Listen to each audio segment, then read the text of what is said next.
Are you Santa? We haven't eaten in 3 days.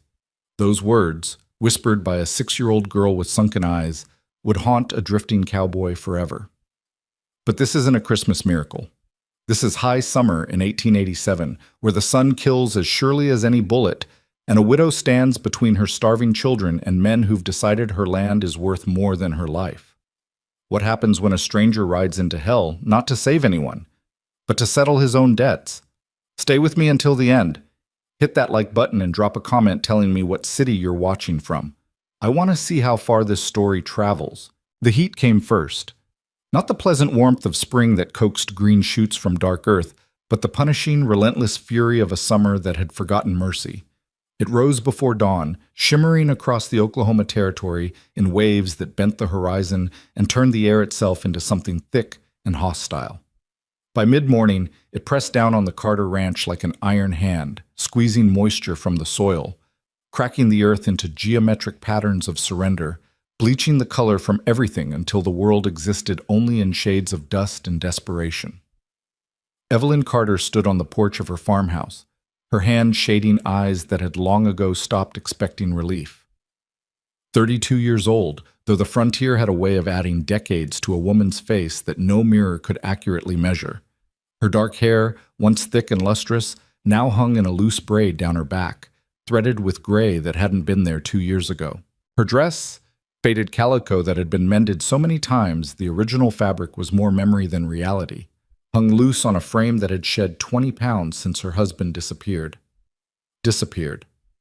That was the word people used, as if Thomas Carter had simply wandered off one day and forgotten to come home, as if men didn't vanish in the territory for reasons that had nothing to do with forgetfulness and everything to do with power, land, and the kind of violence that left no witnesses.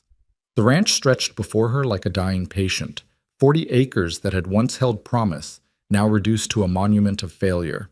The corn that should have been waist-high stood stunted and brown, leaves curled inward like arthritic fingers. The vegetable garden that had fed them through previous winters was nothing but a rectangle of cracked earth decorated with the skeletal remains of tomato plants. Even the tough prairie grass that covered most of the property had given up, retreating to scattered yellow patches that crunched underfoot like old paper. The barn leaned slightly to the east, its red paint long since surrendered to the sun, exposing gray wood beneath like bones through torn skin. They'd lost the milk cow in April, just laid down one morning and didn't get up, as if she'd simply decided existence required more effort than she could spare. The chickens had stopped laying weeks ago, their energy devoted entirely to survival rather than production. 2 horses remained in the corral, their ribs visible beneath dull coats, standing head to tail in the minimal shade provided by a cottonwood tree that itself looked ready to quit. "Mama?" Evelyn turned. Lucas stood in the doorway, 11 years old and trying so hard to be the man of the house that it broke her heart daily. His face was all angles now, the roundness of childhood carved away by insufficient meals. His shirt, one of his father's cut down and re-sewn, hung on him like a flag on a windless day. "Yes, sweetheart?" "Mia's asking about supper." Evelyn felt something twist in her chest. "Tell her we'll eat when the sun goes down. It's too hot now anyway." It wasn't too hot. She was stalling. The truth was that supper would consist of the last of the flour mixed with water and fried, into something between a pancake and a lie. Maybe some wild onions if Lucas could find any that hadn't withered. The barrel in the kitchen that should have held salt pork was empty. The root cellar that should have contained potatoes, carrots, turnips, provisions to carry a family through hard times, echoed with nothing but dirt and hope's corpse. 3 days. They'd been rationing for weeks, but the last 3 days had been different. That was when Evelyn had stopped pretending they were just being careful and admitted to herself what she couldn't yet say aloud. They were starving. Not the dramatic starvation of stories where people collapsed in the street. This was the slow kind, the grinding kind, where you woke up weaker than the day before and your children's laughter became a memory because laughter required energy they couldn't spare. Where you found yourself staring at the horses and thinking thoughts that shamed you. Where every decision, whether to use water to wash a plate or save it for drinking, became a calculation of survival. "Mama?" Lucas's voice was quieter now. Is someone coming? Evelyn's head snapped up. She followed her son's pointing finger to the eastern boundary of their property, where the trail from town cut through the prairie like a scar. At first, she saw nothing but heat, shimmer, and distance. Then the shimmer resolved into something solid, a rider, moving slowly, leading a pack horse behind him. Her hand instinctively went to the doorframe where Thomas's rifle should have been. But the rifle had been sold 4 months ago, along with her wedding ring, her mother's silver brush, and every other item of value the ranch had possessed. All of it fed into the insatiable maw of debt that J.T. Hollister held over her head like an executioner's blade. "Get inside," she told Lucas. "Take your sister to the back room and stay there until I call you." "Mama." "Now, Lucas." She heard him move, heard his feet on the plank floor, heard the soft sound of Mia asking questions in that high, thin voice that had lost its music. 6 years old and already learning that the world was a place that took more than it gave. Evelyn descended the porch steps, her legs steadier than she felt. She positioned herself in the yard, equidistant between the house and the approaching rider, her body language making clear that this was as far as any stranger was getting without invitation. The rider emerged from the heat waves like something conjured, a tall man on a pale horse that might have been white once but now wore the dust of hard miles like a second coat. He wore a wide-brimmed hat pulled low, a dark shirt despite the heat, and a duster that had seen better years. A bedroll was tied behind his saddle, saddlebags hung heavy on either side, and the pack horse behind him carried supplies that spoke of a man who'd been traveling rough for a while. He stopped 10 yards from where she stood and sat there for a long moment, neither threatening nor friendly, just present. Then he reached up with both hands, slowly, deliberately, and pushed his hat back. The face that emerged was younger than she'd expected, probably not yet 40, with the kind of weathered quality that came from years in the sun rather than decades in life. Strong jaw darkened by several days of beard, nose that had been broken at least once, eyes that were startling in their directness, gray or maybe blue, hard to tell in the harsh light, but clear and assessing in a way that made her straighten her spine. "Ma'am," he said, his voice carrying easily across the distance despite its quietness. "Name's Caleb Ward. I'm looking for work." Of all the things Evelyn had expected, demands for payment, warnings from Hollister's men, maybe even an outlaw looking for an easy mark, this wasn't it. She almost laughed. Almost. "You're looking for work," she repeated, her voice flat. "Yes, ma'am." "On this ranch." "If you're hiring." Now she did laugh, a short, bitter sound that surprised her with its harshness. "Mr. Ward, I appreciate the joke, but no joke, ma'am." He shifted slightly in the saddle, leather creaking. "Been riding since dawn. Saw your property from the ridge. Noticed some things that need fixing." "What you noticed," Evelyn said, hearing her voice rise despite her effort to control it, "is a dying ranch that can't pay you, can't feed you, can barely keep its own family from—" She stopped, swallowed, forced her voice back to level ground. "I think you'd better keep riding, Mr. Ward." He sat there, still as stone, for a long moment. Then he said, "Your well pump's running dry." She blinked. "What?" "Your well pump. The mechanism's probably clogged with sediment. Happens in drought when the water table drops. You're not out of water, you just can't reach it." He gestured toward the fence line. "And those posts along your eastern boundary are rotted at the base. Another good wind, and they'll go down. Take the whole fence with them." Evelyn felt something dangerous stirring in her chest, something that felt dangerously like hope. She crushed it immediately. "Mr. Ward, even if what you're saying is true, and I have no way to verify it, I can't pay you. Do you understand? I have no money. I have no food to spare. I have nothing to offer a hired hand except the same slow death my family is facing." "Not asking for money," he said. "Then what are you asking for?" He looked at her for a long moment, and she had the unsettling sense that he was seeing more than she wanted to reveal, the desperation poorly hidden, the fear running beneath her pride like an underground river. "Shade," he said finally. "Water from that well once I get it working. Maybe whatever supper you can spare, though I've got supplies for a while. I'll fix what needs fixing, do what needs doing, and when the work's done or you want me gone, I'll move on." "Why?" The question came out sharper than she intended. "Nobody works for nothing, Mr. Ward. What do you really want? Something crossed his face, there and gone so quickly she almost missed it. Pain, maybe, or memory, wearing pain's clothing. Let's just say I owe a debt, he said quietly, and I'm looking to pay it forward. They stood there in the terrible heat, stranger and desperate woman, weighing options neither of them wanted. Evelyn knew she should send him away, knew that accepting help from an unknown man was dangerous, that inviting a stranger onto her failing ranch with her children and no husband and no means of defense was the kind of decision that got women killed in the territory stories people whispered about. But she also knew that the well pump had been giving them less water each day, knew that she'd been avoiding looking at the eastern fence because she couldn't bear to add one more failure to the list, knew that Lucas was growing weaker, that Mia had stopped asking when Papa was coming home, that they had maybe a week before decisions would be made for them by bodies that simply stopped working. The barn needs mucking, she heard herself say. Hasn't been done properly in months. And the roof on the chicken coop is coming loose. And there's a section of the house's foundation where the mortar's crumbling. Yes, ma'am. And I meant what I said about food. We're rationing. You'll get a share, but it won't be much. Won't be enough. I understand. And if I tell you to leave, for any reason, at any time, you leave. No questions, no arguments.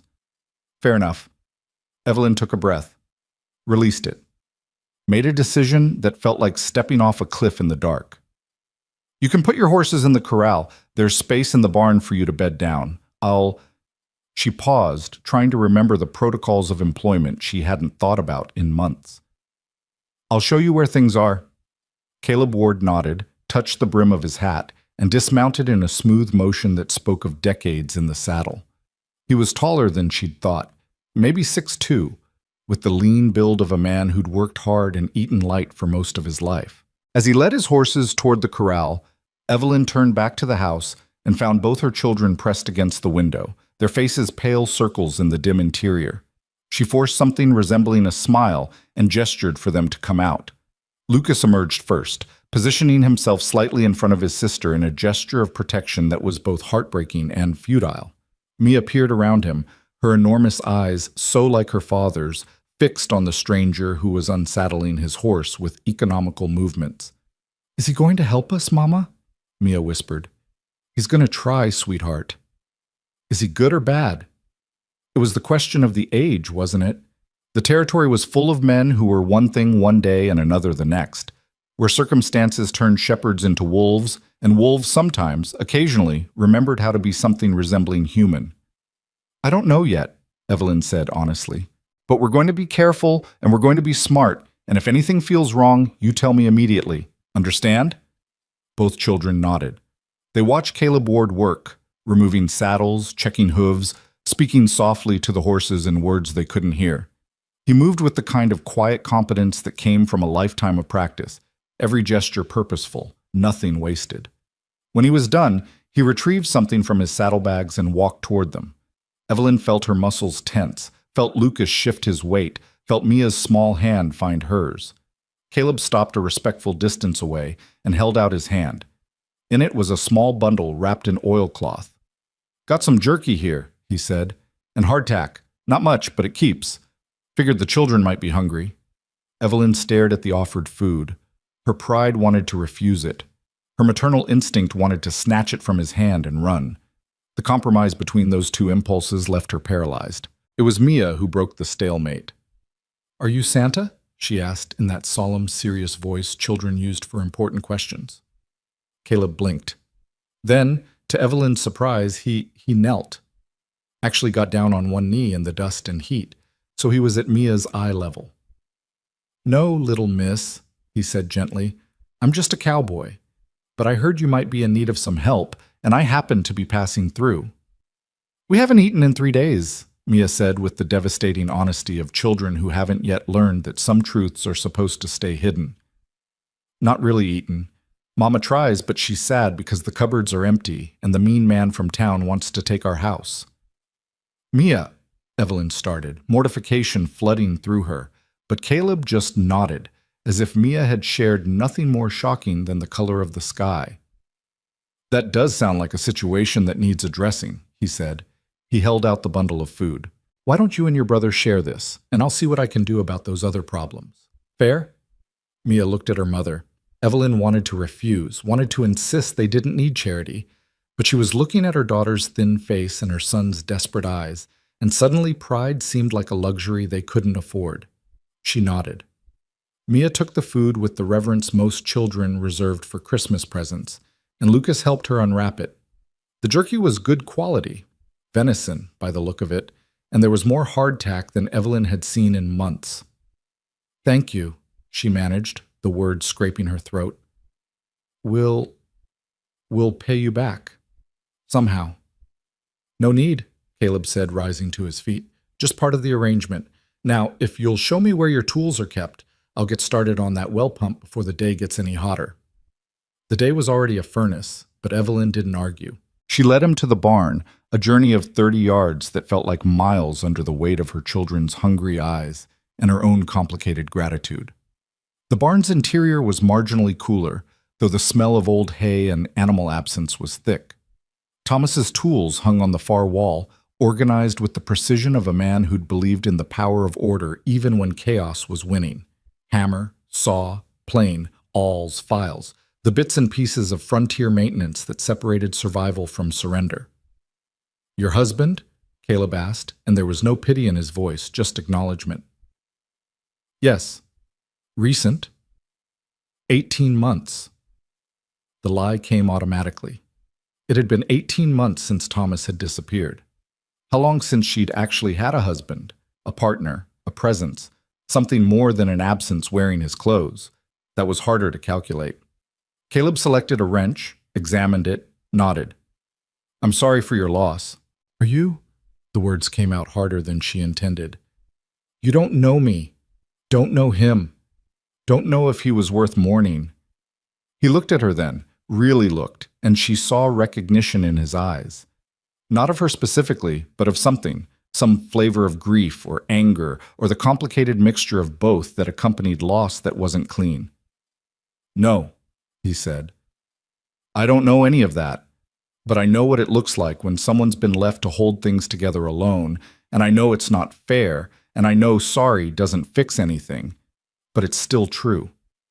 Evelyn felt something crack in her chest, some wall she'd been maintaining through sheer will. She turned away before he could see her face.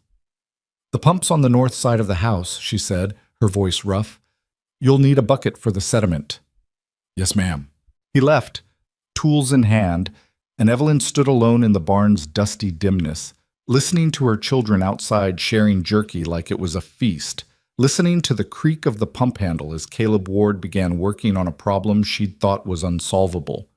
3 days without real food, 18 months without a husband, 2 years of slow failure dressed up as perseverance, and now a stranger with gray eyes and a mysterious debt, working on her dying ranch for nothing but shade and water. Evelyn Carter didn't believe in miracles. The frontier had beaten that particular delusion out of her, but as she heard the first splash of water, actual water, hitting the bucket, heard Mia's delighted laugh, felt the barn shadows cool her sunburned skin, she allowed herself the dangerous indulgence of possibility. Maybe not a miracle, but maybe, just maybe, not the end.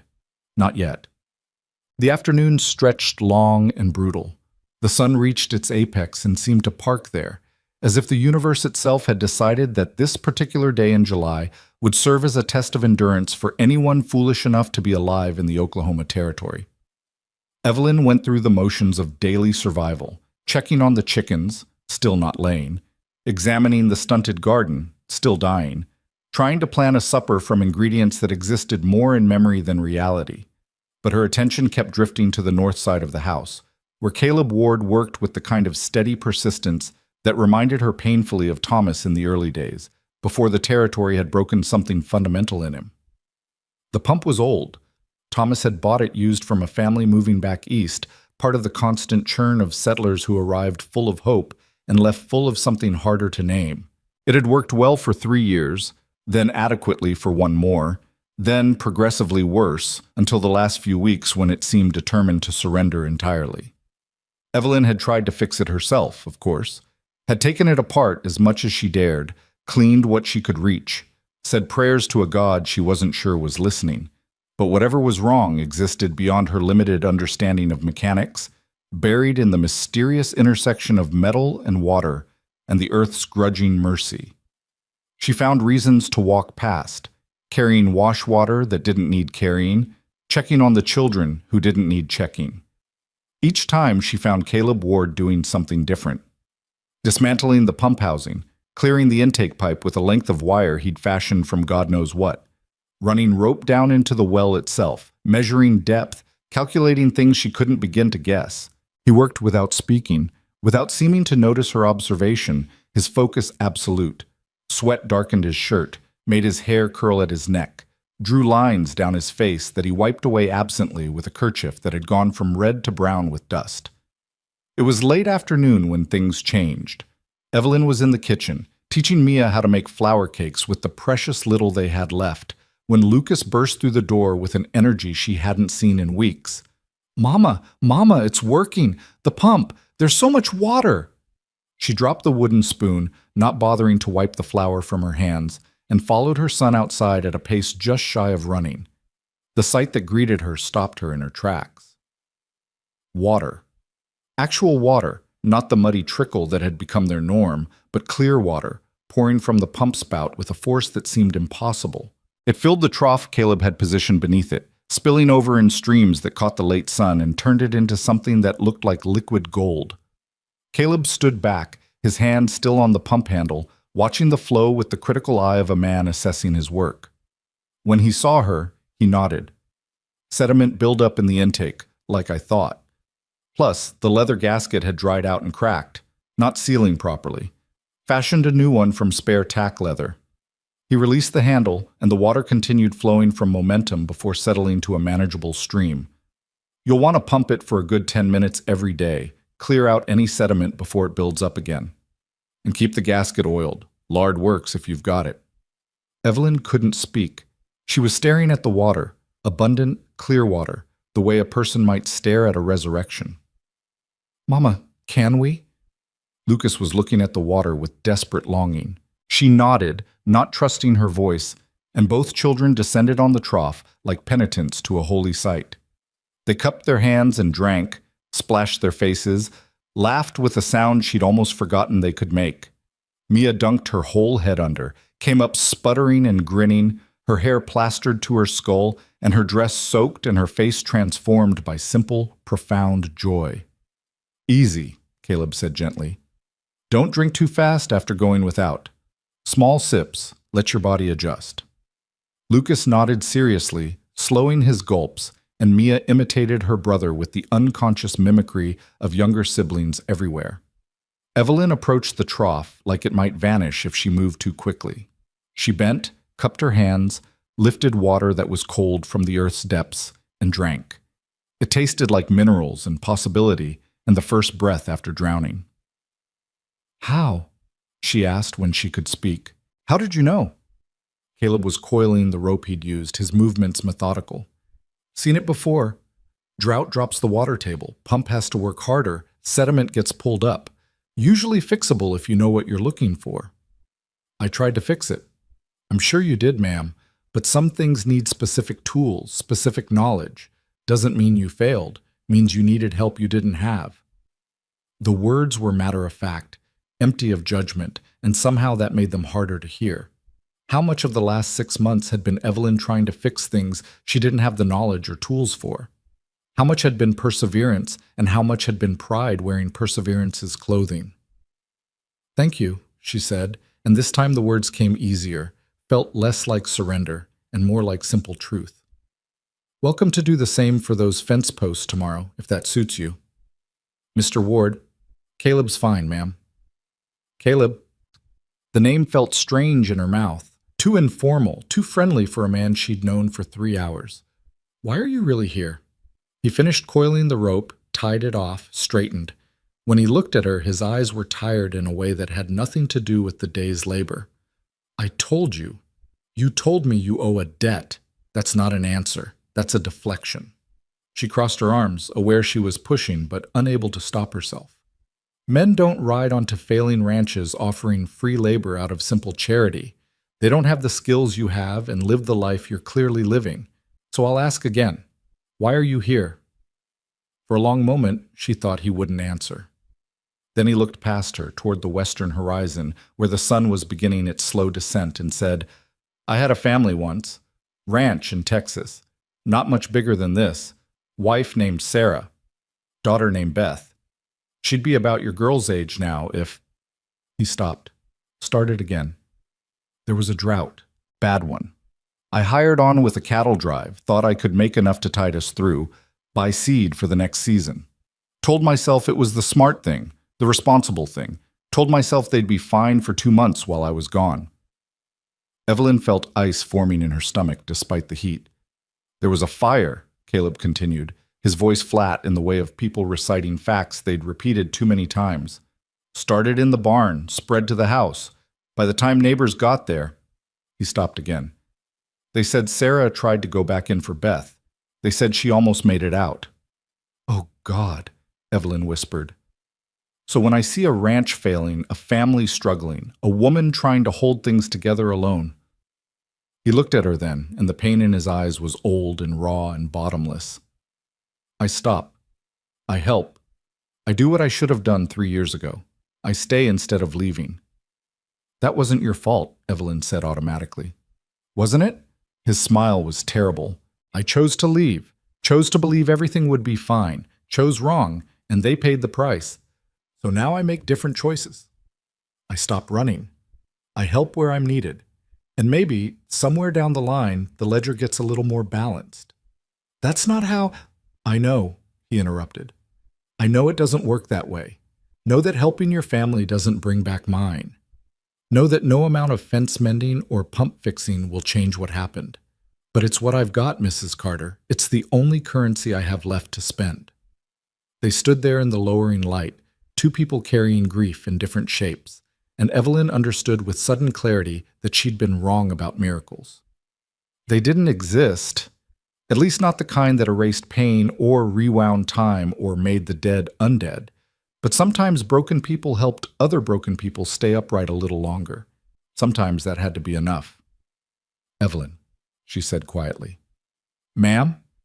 My name is Evelyn. If you're going to be working here, staying here, you should use it. He nodded slowly. Evelyn, then. And for what it's worth, Caleb Ward, I'm sorry for your loss too. I'm sorry the world took your family. I'm sorry you carry that, and She paused, choosing words carefully. I'm grateful you're here, even if the reasons are complicated. Most things worth doing are complicated. Yes, she agreed. They are. Lucas and Mia had finished playing in the water and were now sitting in the trough's overflow, making mud structures with the dedication of engineers. Their laughter floated across the yard, strange and precious and almost painful in its normalcy. About supper, Evelyn said, pulling herself back to practical matters. I wasn't exaggerating about our stores, but there's wild onions down by the creek bed, and if you're willing to try, sometimes there's catfish in the deeper pools. With what you provided earlier and what I have, we could make something resembling a meal. I've got a fishing line, Caleb said, and I'm not above hunting onions. I'll come with you. The children can stay here. They'll be visible from the creek, and they know not to wander. You don't need to... I know my land better than you do, she said firmly, and I'm not so far gone that I'm comfortable sending a stranger off alone with directions to my water source. No offense. None taken. That's smart thinking. They collected Lucas and Mia from their mud architecture, gave them instructions about staying in sight of the house, and set off toward the creek that marked the southern boundary of the property. It was less than a quarter mile, but the walk felt longer in the heat, even with the sun dipping lower. The creek was less than its name suggested, more a memory of water than actual water, reduced to scattered pools separated by stretches of damp rock. But it was still cooler here, shaded by cottonwoods that had survived by virtue of deep roots and stubborn persistence. There, Evelyn said, pointing to a cluster of green shoots. The onions. They're small, but they're there. And that pool, she indicated a depression where water had collected, perhaps 3 feet across and twice that deep. Thomas caught catfish there last summer. They hide under the overhang. Caleb knelt by the pool, studying it with the focus of a man who'd learned to read water like other people read books. He reached into his pocket and produced a length of line wrapped around a small piece of wood, already rigged with a hook fashioned from a bent nail. "Need bait," he said. "Dig near the onions. If the soil's damp enough, there might be worms." They worked in companionable silence for a few minutes. Evelyn gathering onions, Caleb excavating worms with a flat rock. The heat was still oppressive, but here by the water, with the trees providing broken shade, it felt almost bearable. "Your husband," Caleb said suddenly. "You said he disappeared, not died." Evelyn's hand stilled on an onion. "Yes." "Those are different things." "Yes," she said again. "Want to tell me about it?" Did she? The story had been locked inside her for so long, shared with no one because the town people had their own theories and didn't need her contribution. But something about the day, the water, the food, the strange intimacy of shared grief, loosened the lock.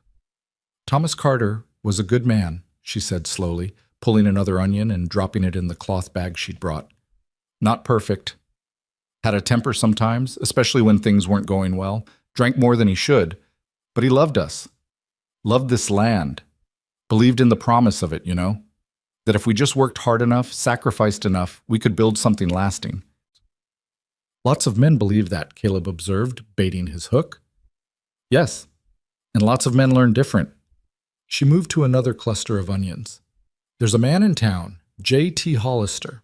Owns the bank, the land office, half the businesses on Main Street.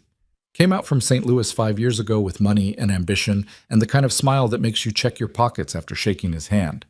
I know the type." Hollister started buying up land, not directly, but through shell companies, proxies, complicated arrangements. He'd offer loans to struggling ranchers, reasonable rates at first. Then when they couldn't pay, and the terms were structured so they couldn't pay, he'd foreclose. Except sometimes the ranchers would refuse to leave, or lawyer up, or make noise about unfair lending practices. "And then they'd have accidents," Caleb said quietly, "or disappear, or their barns would burn, or their cattle would sicken mysteriously." Evelyn's voice had gone cold. Thomas started noticing the pattern, started talking to other ranchers, comparing stories.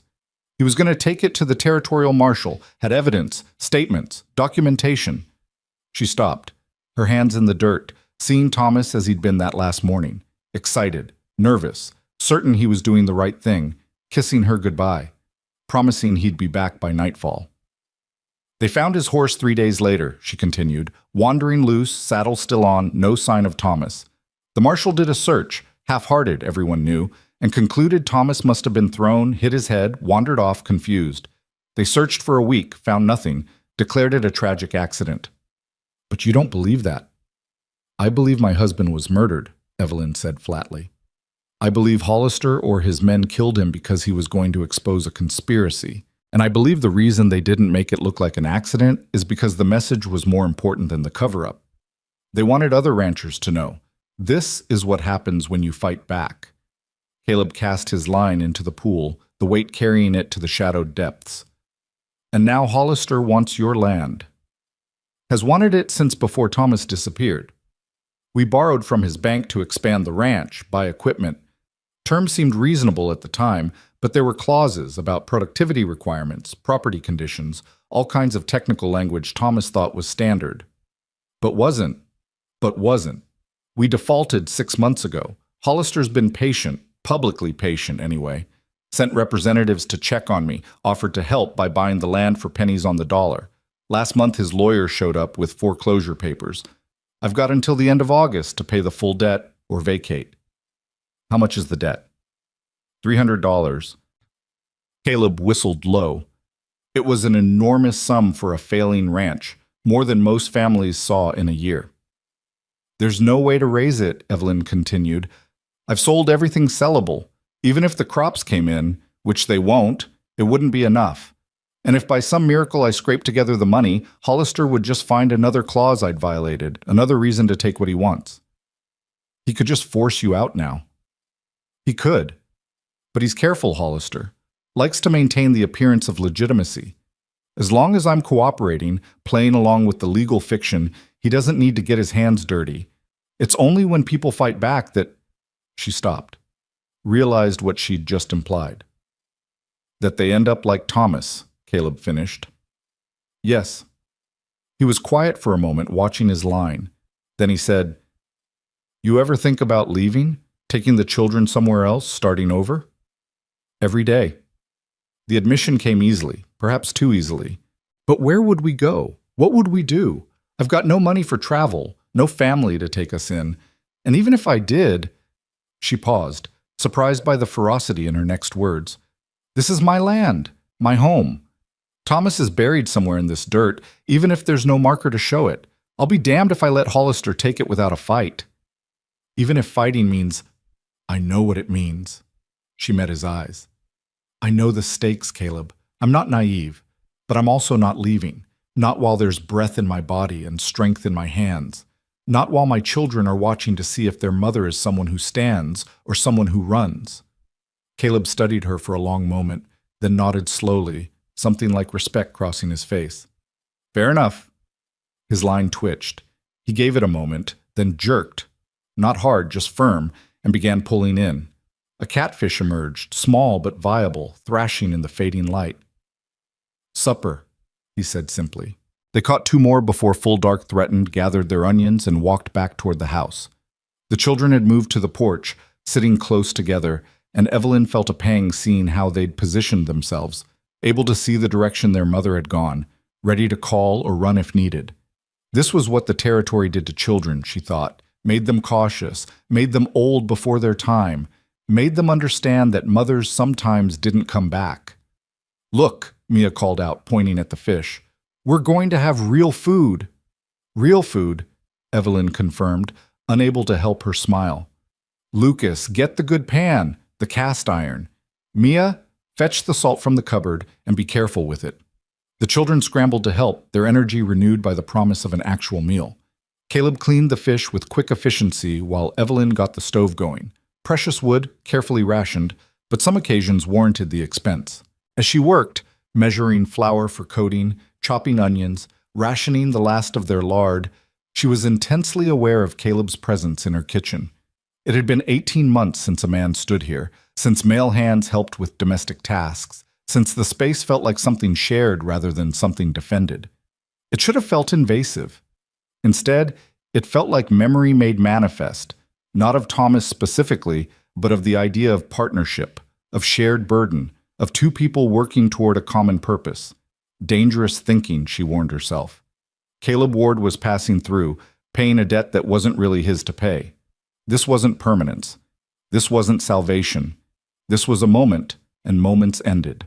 But as she laid fish in hot oil, as the smell of actual cooking food filled the kitchen, as her children sat at the table with eyes wide and mouths already watering, as Caleb Ward sat at the 4th chair that had been empty for too long, as all these things happened simultaneously, Evelyn allowed herself to pretend, just for this one evening, that maybe the story wasn't over, that maybe, against all odds and logic, there was still another chapter to be written. The fish lasted 2 meals, dinner that night, and breakfast the next morning, stretched with the onions and what remained of the flour. It wasn't abundance, but it was enough to quiet the hollow ache in their stomachs, enough to let the children sleep without the whimpering sounds that had become routine, enough to give Evelyn the strength to face another day without feeling like she was moving through water. Caleb was up before dawn. She heard him from her bedroom, the creak of the barn door, the low murmur of his voice to the horses, the rhythmic sound of an axe biting into wood. By the time she'd dressed and gotten the children moving, he'd already split enough kindling to last them a week, and was examining the eastern fence line with the intensity of a surgeon studying a patient. "Morning," she called, approaching with 2 cups of weak chicory coffee.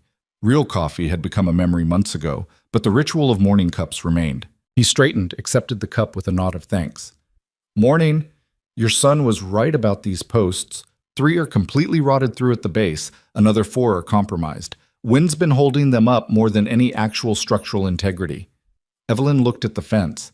Simple wooden posts and wire that marked where her property ended and the open range began. It had never seemed like much, just a line in the dirt declaring ownership. But out here, boundaries mattered.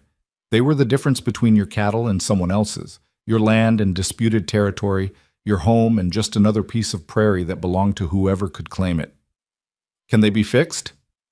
Need to be replaced, I saw some decent timber down by the creek. Cottonwood. Not ideal, but it'll serve. We dig out the old posts, sink new ones. Should hold for a few years at least. That's a lot of work, he shrugged. Work's what I'm here for. They drank their coffee in the pre-dawn coolness, that brief window before the sun asserted its dominion. In the half-light, the ranch almost looked prosperous. Shadows hid the dying crops, the peeling paint, the accumulated evidence of slow failure. You could almost pretend it was 5 years ago, when Thomas had first claimed this land, when everything seemed possible. I'll need Lucas to help, Caleb said, breaking her reverie. If that sits right with you. Boy's old enough to learn, and an extra pair of hands makes the difference between finishing in 3 days versus 5. Evelyn's first instinct was to refuse. Lucas was still a child, still deserved whatever remained of childhood. But that was city thinking, soft thinking. Out here, 11-year-old boys worked beside their fathers, learned the skills that would keep them alive when those fathers were gone. Besides, Lucas needed this, needed to feel useful, needed to learn from a man who knew what he was doing, needed something other than watching his mother fail in slow motion. He'd like that, she said, but he tires easily. We all do. Don't push him past what he can manage. Wouldn't dream of it. Lucas, when told, lit up with an enthusiasm Evelyn hadn't seen in months. He wolfed down his breakfast, fried fish and the last scraping of the flour, and practically vibrated with eagerness as Caleb explained what they'd be doing. First rule of fence work, Caleb said, his tone taking on the quality of instruction, is that the ground tells you everything. You don't force a post into stubborn earth, you read what the earth is saying and adjust accordingly. Some soil wants a wider hole, some wants it deeper. Some needs rocks for bracing, some needs to be tamped down hard. You listening? Yes, sir, Lucas said, standing straighter. Good. Second rule. Measure twice, dig once. We sink these posts at the wrong depth or the wrong angle, we're doing the whole job over. So we're going to be slow, careful, and deliberate. Understand? Yes, sir. And third rule, most important one. When I say take a break, you take a break. Don't care if you think you can keep going. Heat and stubbornness kill more men out here than bandits and snakes combined. We work smart, not hard. Clear? Clear. Evelyn watched them head toward the creek, tools over their shoulders, and felt something complicated twist in her chest. It looked right, that image. Man and boy, working together, the natural order of how things should be. It also felt like betrayal somehow, as if Lucas learning from someone other than Thomas was erasing his father, replacing him with this stranger who'd arrived out of the dust and heat. She shook off the thought. Thomas was gone. Gone in the ground or gone in whatever shallow grave Hollister's men had dug, and either way, Lucas needed guidance she couldn't provide. Better to learn from a competent stranger than to fumble along ignorant. Mia appeared at her elbow, slipping her small hand into Evelyn's. Is Mr. Caleb going to stay forever? I don't know, sweetheart. Probably not forever. I like him. He doesn't look at us sad like the church ladies do. The church ladies mean well. They make me feel bad, though, like we're broken and they're sorry about it. Mia leaned against her mother's side. Mr. Caleb doesn't make me feel broken. He just fixes things. Out of the mouths of children, Evelyn thought. Leave it to a 6-year-old to articulate what she'd been circling around for a day and a half. The morning passed in work that had become routine, checking on chickens that still refused to lay, attempting to salvage vegetables that were mostly corpse, rationing water for the most critical plants, even though there was now enough to spare. The difference the working pump made was already evident. Having abundant water changed calculations, opened possibilities, allowed her to think beyond simple day-to-day survival. It was mid-morning when the rider came. Evelyn saw him from the garden, a dark figure on a dark horse, moving at the kind of leisurely pace that spoke of confidence rather than caution. Her stomach clenched. She recognized that horse. A big bay gelding, expensive, well-fed. There were only 3 horses like that in the territory, and all of them belonged to men who worked for J.T. Hollister. Mia, she said quietly, keeping her voice level, go inside, right now. Don't argue. Her daughter, sensing the shift in tone, obeyed immediately. Evelyn wiped the dirt from her hands, straightened her spine, and walked toward the house with measured steps. She arrived at the porch just as the rider did, positioning herself on the top step. Higher ground, small advantage, but she'd learned to take what she could get. The man who dismounted was Marcus Webb, Hollister's primary enforcer. 40 years old, over 6 feet, with the kind of lean muscle that came from hard living and harder choices. He wore a suit despite the heat, dark wool, probably expensive, and a gun belt with a Colt .45 that looked well maintained and frequently used. "Mrs. Carter," he said, touching his hat brim in a mockery of respect. "Hot day." "Mr. Webb, what brings you out here?" "Just checking on you, ma'am. Mr. Hollister worries about a woman alone with children, all the way out here." "I'm managing." "Are you, though?" His eyes drifted across the ranch, cataloging failure with practiced ease. "Crops look poor. Heard you'd been having trouble with the well. That's unfortunate." "The well's fine now." Something flickered in his expression. Surprise, maybe, or calculation. "Is that so? Fixed it yourself, did you?" "Does it matter how it got fixed?" Mr. Hollister takes an interest in the properties he has financial stake in. Likes to know what improvements are being made, who might be making them. Webb's smile didn't reach his eyes. "Wouldn't want you going further into debt, hiring help you can't afford." "I haven't gone into any debt, and my property management is my business." "Legally speaking, Mrs. Carter, your property management is very much Mr. Hollister's business. You're 3 months behind on your mortgage payments.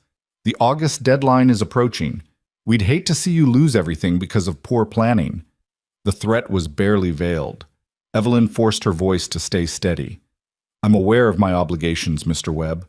I'll meet them or I won't, but either way I don't need or want your employer's concern." "That's the thing about debt," Webb said, his tone conversational, but his eyes cold. "It doesn't care what you want. It just sits there, growing, waiting, and when the time comes to collect—" He shrugged. "Well, that's when things get difficult." "Is there a purpose to this visit, or are you just here to deliver veiled threats?" "No threats, ma'am. Just friendly concern from a man who'd hate to see a widow and her children out on the street with nowhere to go." He glanced toward the creek, where Caleb and Lucas were visible in the distance, working on the fence. "Who's that?" "Hired hand." "Funny. Heard you couldn't afford hired help." "I found a way." "Mr. Hollister will want to know about this. Might affect the terms of your debt if you've got resources you haven't disclosed." "The terms are the terms, Mr. Webb. Tell Mr. Hollister that I'm doing everything in my power to meet my obligations, and that his concern, while noted, is unnecessary." Webb studied her for a long moment, and Evelyn had the uncomfortable sense of being evaluated like livestock at auction. Then he smiled, a real smile this time, which was somehow worse than the false one. "You remind me of your husband, Mrs. Carter. Same stubborn streak, same belief that principles matter more than reality." He swung back into his saddle with easy grace. "Thomas learned different eventually. I'd hate for you to need the same lesson." He rode off at the same leisurely pace he'd arrived, and Evelyn stood frozen on the porch, her heart hammering against her ribs, her hands shaking with an anger she couldn't afford to indulge. She didn't move until Webb was completely out of sight. Then she sat down hard on the porch steps, wrapped her arms around her knees, and tried to control her breathing. That's when she noticed Caleb standing 20 feet away, a fence post over his shoulder, and Lucas beside him, both watching her with expressions that made it clear they'd seen the entire exchange. "How long have you been standing there?" she asked. "Long enough?" Caleb set the post down carefully. "Lucas, why don't you go check on your sister? Make sure she's all right." "But now, son." There was command in that voice, the kind that boys instinctively obeyed. Lucas went, glancing back over his shoulder with worried eyes. Caleb walked to the porch, sat down on the step below Evelyn. A deliberate choice, she noticed, putting himself at the lower position, and said, "Want to tell me who that was?" "Marcus Webb. Works for Hollister." "The man who wants your land?" "Yes." "He threaten you?" "Not directly. Webb's too smart for direct threats. He implies, suggests, reminds. Makes sure you know the score without saying anything you could repeat to a marshal." Caleb was quiet for a moment, his jaw working. Then he said, "Lucas told me something while we were working. Told me his father used to have nightmares toward the end. Used to wake up scared, talking about men watching the ranch, following him into town. Evelyn closed her eyes. Thomas was paranoid. The stress of the failing ranch. Was he paranoid or was he right? She didn't answer. Because what I just saw, Caleb continued, his voice low and intense, was a man marking territory. Making sure you know you're being watched. That's not debt collection, Evelyn. That's predator behavior. I know what it is. Do you? Because from where I'm sitting, you're a woman alone with 2 children on a piece of land that someone powerful wants.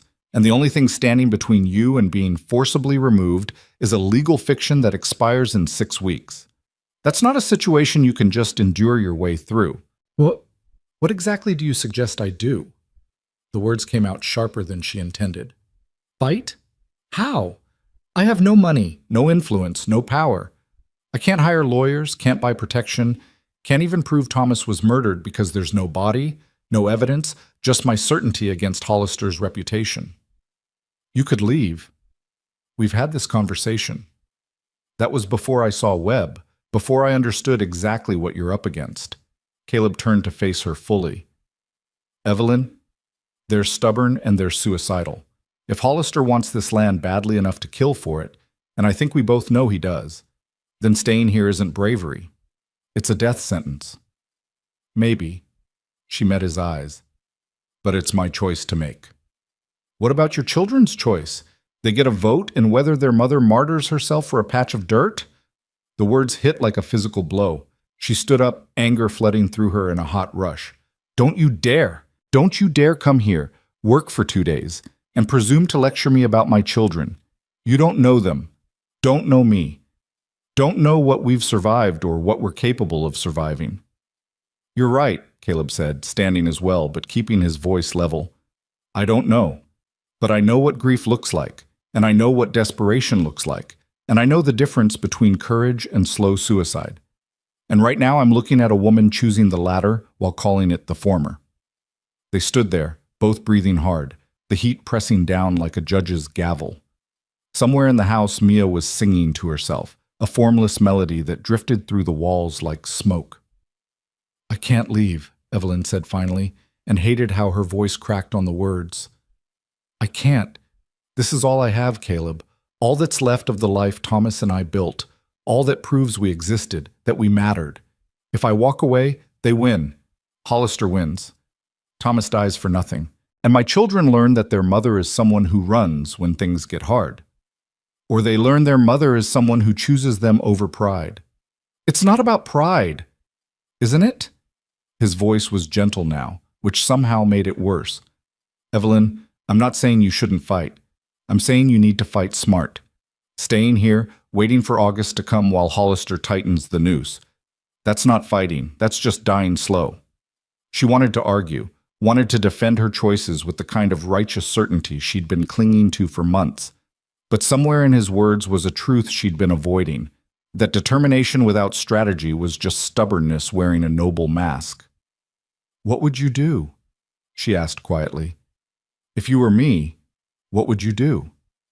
Caleb looked out toward the fence line, toward the work they'd started, toward the land that was worth dying for or worth nothing, depending on who was doing the valuing. I'd make noise, he said finally. Right now, Hollister's operating in shadows, using legal mechanisms and implied threats. He can do that because nobody's paying attention. But if someone started asking questions, loud questions, public questions, that changes the equation. Questions like what? Like how many ranchers have lost their land to Hollister's bank in the last 5 years? Like how many of those foreclosures involved unusual circumstances, fires, accidents, disappearances? Like whether the territorial marshal might be interested in reviewing some of those cases with fresh eyes. Thomas tried that. Look where it got him. Thomas tried it alone. Thomas was one rancher making accusations against a powerful man. But what if it wasn't just one rancher? What if it was 10, 20, all telling the same story? Caleb turned to face her. Hollister's power comes from isolation, keeping his victims separate, making sure they don't compare notes or coordinate resistance. But that isolation is also his weakness. Break it, and suddenly he's not fighting scattered individuals, he's fighting a unified front. Evelyn felt something spark in her chest. Not hope exactly, but possibility's distant cousin. You're talking about organizing the other ranchers. I'm talking about exposing a pattern of criminal behavior that's too big to ignore. Even a corrupt marshal can't dismiss 20 families all making the same accusations. It's dangerous. Anyone who joins that kind of effort becomes a target. They're already targets. They just don't know it yet. Caleb's expression hardened. That's how men like Hollister operate. They pick off the herd one at a time, and the rest convince themselves they'll be spared if they just keep their heads down. But the truth is, he'll come for all of them eventually. Might as well fight while there's still strength to fight with. It was a good plan, maybe even a viable plan, but it required something Evelyn wasn't sure she possessed anymore. The ability to trust, to reach out, to believe that other people might help rather than simply protect their own interests. The Johnsons, she said slowly. They lost their ranch last year, fire in the middle of winter, which makes no sense. They're living in town now, working odd jobs. That's one family. And the Mendozas, their water supply was poisoned. They claimed someone dumped something in their well, had to abandon the land, couldn't prove anything. Two families. The Pritchards, the O'Connells, the Swansons. Evelyn felt the list growing in her mind. Names and faces she'd seen in town, at church. People who'd stopped making eye contact because failure was contagious. There are probably a dozen families who've been pushed out in the last 3 years. Then we talk to them. We document what happened. We build a case that's too strong to ignore. We? She looked at him. You're talking like you're planning to stay. Caleb was quiet for a moment, his gaze distant. Then he said, I told you I had a debt to pay. Maybe this is how I pay it. Not by helping one family, but by stopping the kind of man who creates families like yours, like mine. That's a lot to take on for a stranger. Maybe I'm tired of being a stranger. He met her eyes. Maybe I'm tired of drifting from ranch to ranch, fixing problems that keep repeating because the root cause never gets addressed. Maybe it's time to actually solve something instead of just putting temporary patches on permanent wounds.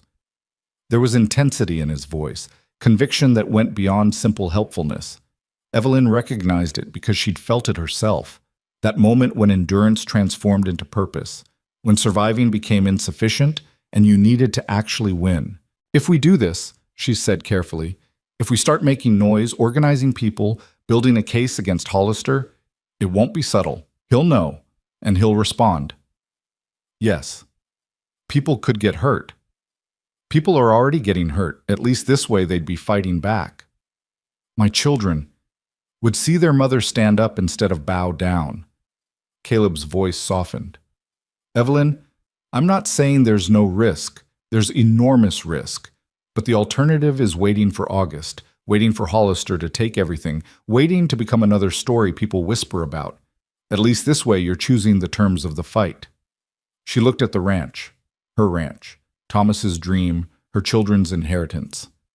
Looked at the house they'd built, the barn Thomas had raised, the fence posts Caleb was replacing. Looked at all of it and tried to imagine walking away, tried to imagine Lucas and Mia growing up knowing their mother had surrendered without throwing a real punch. Couldn't do it. Couldn't make that future feel acceptable. We'd need proof, she said. Not just stories, actual documentation.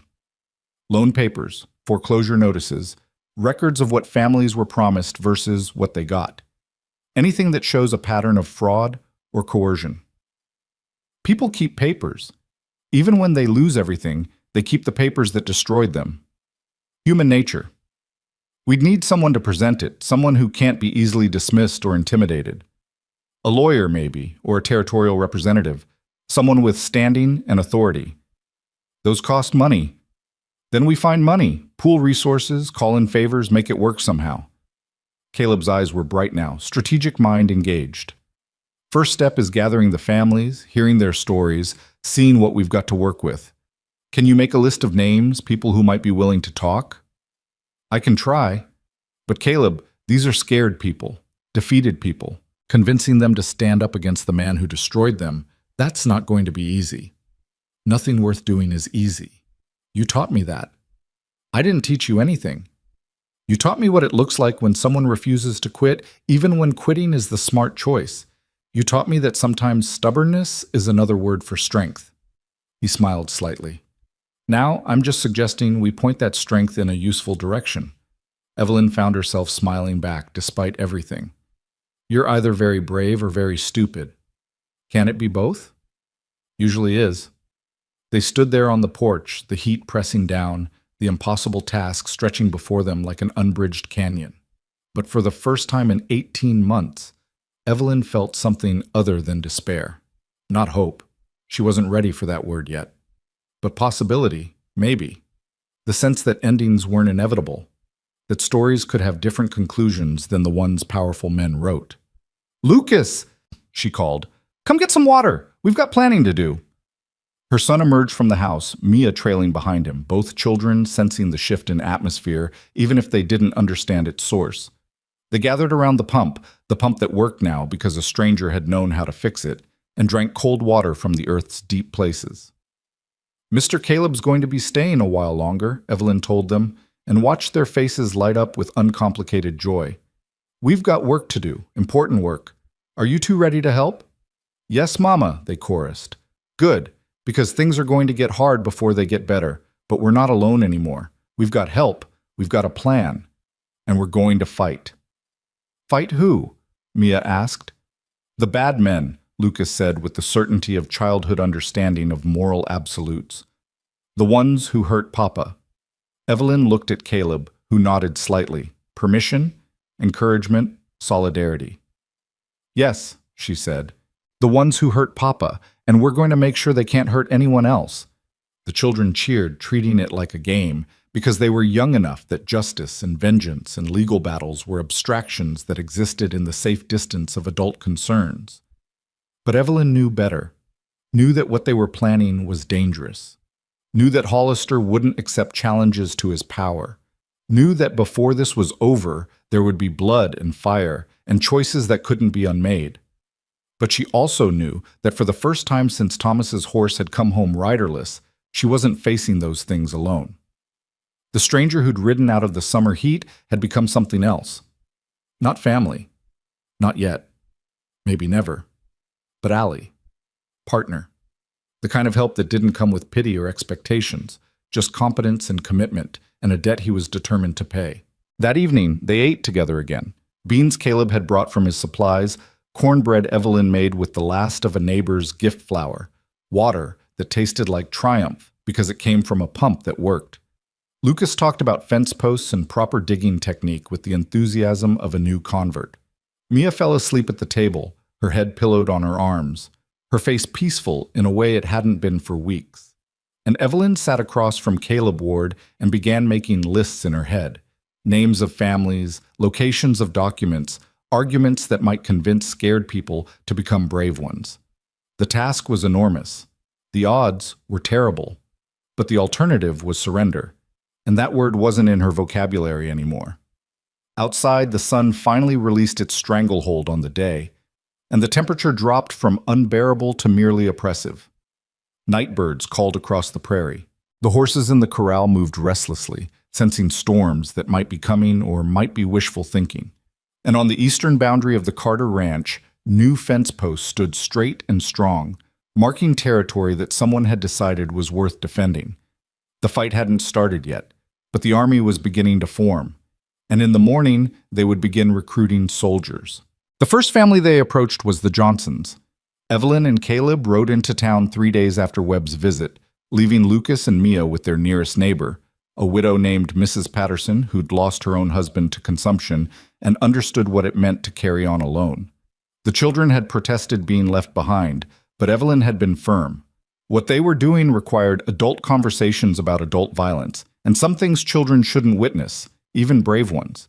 Town was a generous word for what amounted to a single main street with wooden buildings leaning against each other like tired dancers. General store, saloon, land office, bank, Hollister's Bank, its false front painted white to suggest purity it didn't possess.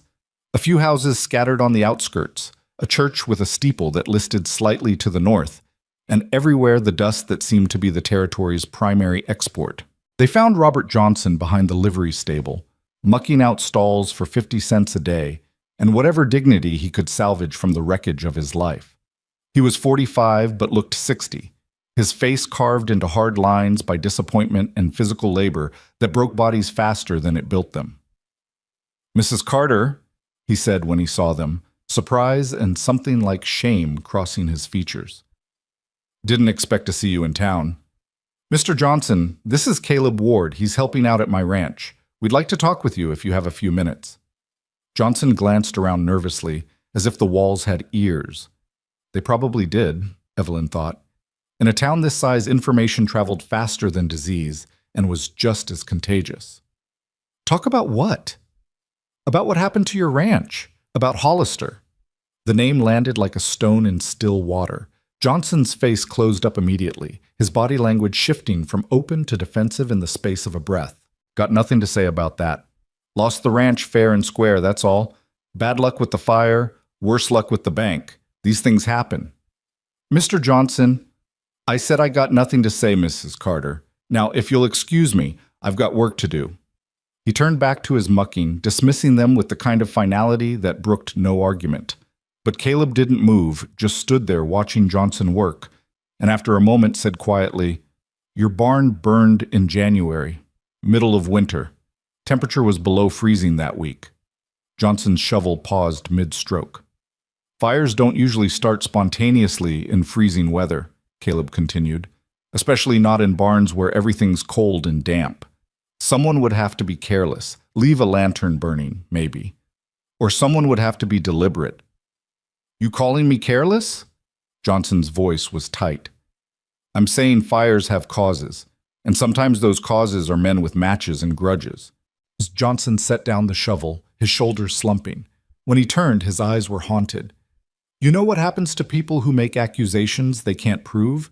They end up like Thomas Carter. They disappear, or they watch their families suffer, or both." "That's why we need multiple voices," Evelyn said. "Not just one person making accusations, but many, a pattern that can't be dismissed or silenced." "You're talking about organizing against Hollister," Johnson laughed, but there was no humor in it.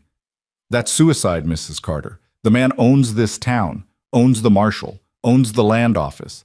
You go up against him, you're not fighting one man, you're fighting a machine." "Then we build a bigger machine," Caleb said.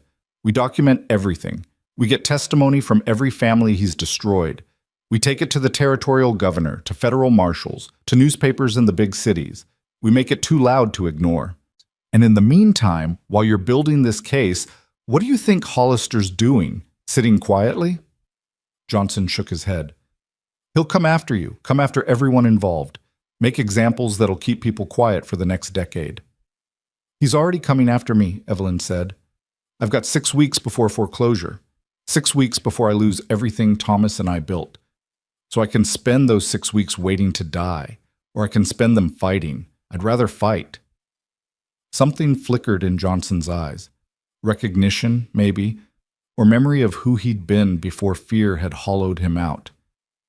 "What would you need from me?" "Your story. The truth of what happened. Documentation if you have it. Loan papers, insurance claims, anything that shows the fire was suspicious or that the bank's seizure was irregular." "I kept the papers," Johnson said slowly. "My wife wanted to burn them, said they were just reminders of failure. But I kept them. Don't know why, except—" He trailed off. "Except some part of you knew you'd need them someday," Caleb finished. Yeah, maybe." They talked for another 20 minutes, Johnson gradually opening up, the story spilling out in fragments that Evelyn pieced together into a horrifying whole. The fire had started while the family was at church. Convenient timing, that. The insurance company had refused to pay, citing some clause about negligent maintenance. The bank had accelerated the loan, demanding full payment within 30 days, an impossible deadline. And through it all, Hollister's men had been there, helpful and sympathetic and always ready with an offer to buy the land for a fraction of its value. "He never gets his hands dirty," Johnson said bitterly. "It's always proxies, intermediaries, legal mechanisms. You can see his fingerprints all over it, but proving it in a court of law, that's another matter entirely." "That's why we need volume," Evelyn said.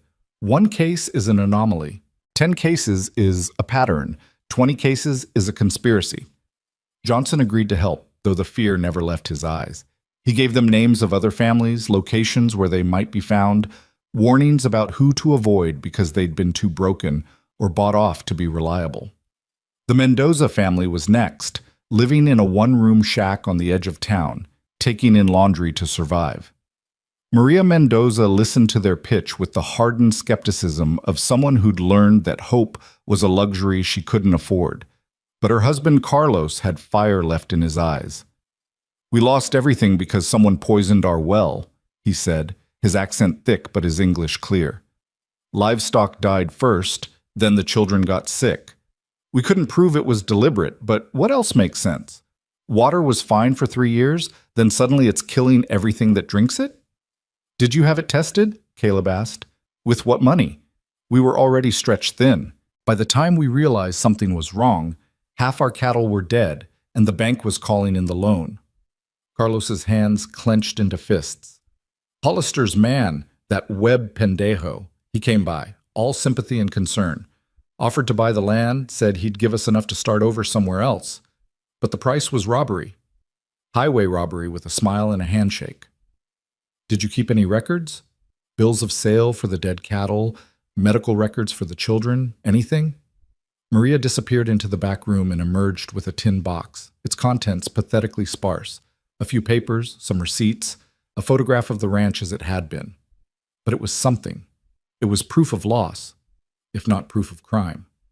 They spent 3 days riding to scattered homesteads and town addresses, collecting stories that all had the same shape: disaster, debt, and Hollister waiting with open arms and closed fists. The Pritchards, whose prize stallion had broken its leg under mysterious circumstances. The O'Connells, whose land deed had been challenged by a suddenly discovered prior claim that evaporated the moment they sold to Hollister. The Swansons, the Kilpatricks, the Reeves family, each with their own variation on the same theme. By the end of the 3rd day, they had 12 families willing to speak up, 23 pages of handwritten testimony, and a stack of documents that, taken together, painted a picture of systematic land theft operating under the cover of legal foreclosure. "It's good," Caleb said as they rode back toward the ranch, saddlebags heavy with evidence. "It's enough to make noise with. But we need someone to present it, someone who can't be ignored or intimidated." "There's a territorial representative," Evelyn said. "Frederick Morrison. He's based in Guthrie, makes circuit rounds to the smaller towns. Thomas met him once, said he seemed honest." "Honest is good. Competent is better. What do we know about him?" "Not much, but Mrs. Patterson mentioned he's due in town next week for the quarterly land court session. If we could get to him, present the case before Hollister knows what we're doing. That's a big if. Hollister's got eyes everywhere. The moment Morrison arrives, someone will be watching to see who approaches him." "Then we need a distraction," Evelyn said, an idea forming. "Something that keeps Hollister's attention elsewhere while we make contact." "What kind of distraction?" She smiled grimly. "The kind that makes him think he's already won." The plan came together over the next 2 days. Evelyn would go to the bank, make a public show of trying to negotiate with Hollister, beg for an extension on the foreclosure deadline. It would be humiliating, exactly the kind of capitulation Hollister would expect from a desperate widow. While she was there, keeping him occupied and feeling triumphant, Caleb would approach Morrison with the evidence. "I don't like it," Caleb said as they finalized the details. "Put you right in the lion's den." "The lion already knows where I live. This just gives him something to focus on besides what we're really doing. If something goes wrong, then you get the evidence to Morrison anyway. Don't wait for me. Don't try to rescue me. The case is more important than any one person." "Evelyn, I mean it, Caleb. Promise me." He looked at her for a long moment, jaw tight, then nodded reluctantly. "I promise. But I don't have to like it." The night before they were scheduled to execute the plan, Evelyn lay awake listening to her children's breathing from the next room. Mia snored softly, a sound that used to annoy her but now felt precious. Lucas occasionally mumbled in his sleep, fragments of dreams she couldn't interpret. She thought about Thomas, about the last conversation they'd had before he'd ridden off to gather evidence against Hollister. He'd been excited, certain that exposing the truth would change everything. She'd been skeptical but supportive, had kissed him goodbye without knowing it was goodbye, had waved from the porch as he disappeared down the trail toward a fate she still couldn't think about, without something cold and terrible settling in her chest. Was she making the same mistake? Charging forward with righteous certainty while ignoring the reality that power didn't yield to truth, it yielded to greater power? Thomas had thought evidence and justice would be enough. Thomas had been wrong, and it had cost him everything. But what was the alternative? 6 weeks until foreclosure, 6 weeks until Hollister took the ranch, took the home, took the last tangible proof that the Carter family had existed and mattered. 6 weeks until her children learned that the world belonged to whoever was willing to be cruel enough to take it. She couldn't accept that. Wouldn't. Morning came too fast and too slow, the way significant days always did. Evelyn dressed carefully, her best dress, though best was relative when you'd sold everything of value. She braided her hair with steady hands, looked at herself in the cracked mirror Thomas had hung, and barely recognized the woman staring back. Thinner, harder, older than the girl who'd come to the territory full of dreams about partnership and prosperity. But stronger, maybe. Definitely more willing to fight. Caleb was already up, checking his horse's tack with the methodical care of a man who knew that small details could mean the difference between success and catastrophe. He looked up as she emerged, and something in his expression made her stop. "Whatever happens today," he said quietly, "I want you to know this matters. What you're doing matters. Win or lose, you're standing up. That counts for something." Thomas stood up. Look where it got him. Thomas stood up alone. You've got 12 families backing you, evidence that can't be dismissed, and a plan that might actually work. That's different. Is it? Or am I just leading more people into danger? Caleb walked over, stopped a respectable distance away, close enough for intimacy, but far enough to preserve propriety. Those families were already in danger. They just didn't know it yet. You gave them a choice, face it together or face it alone. That's not leading them into danger, that's giving them a fighting chance. She wanted to believe him, wanted to believe that what they were doing was heroic rather than reckless, strategic rather than suicidal. But belief required certainty she didn't possess. If I don't come back, you're coming back. But if I don't, promise me you'll look after Lucas and Mia. Get them to my sister in Kansas City. Don't let them stay in the territory. Don't let them try to fight this battle themselves. Just get them somewhere safe. Evelyn, promise me, Caleb.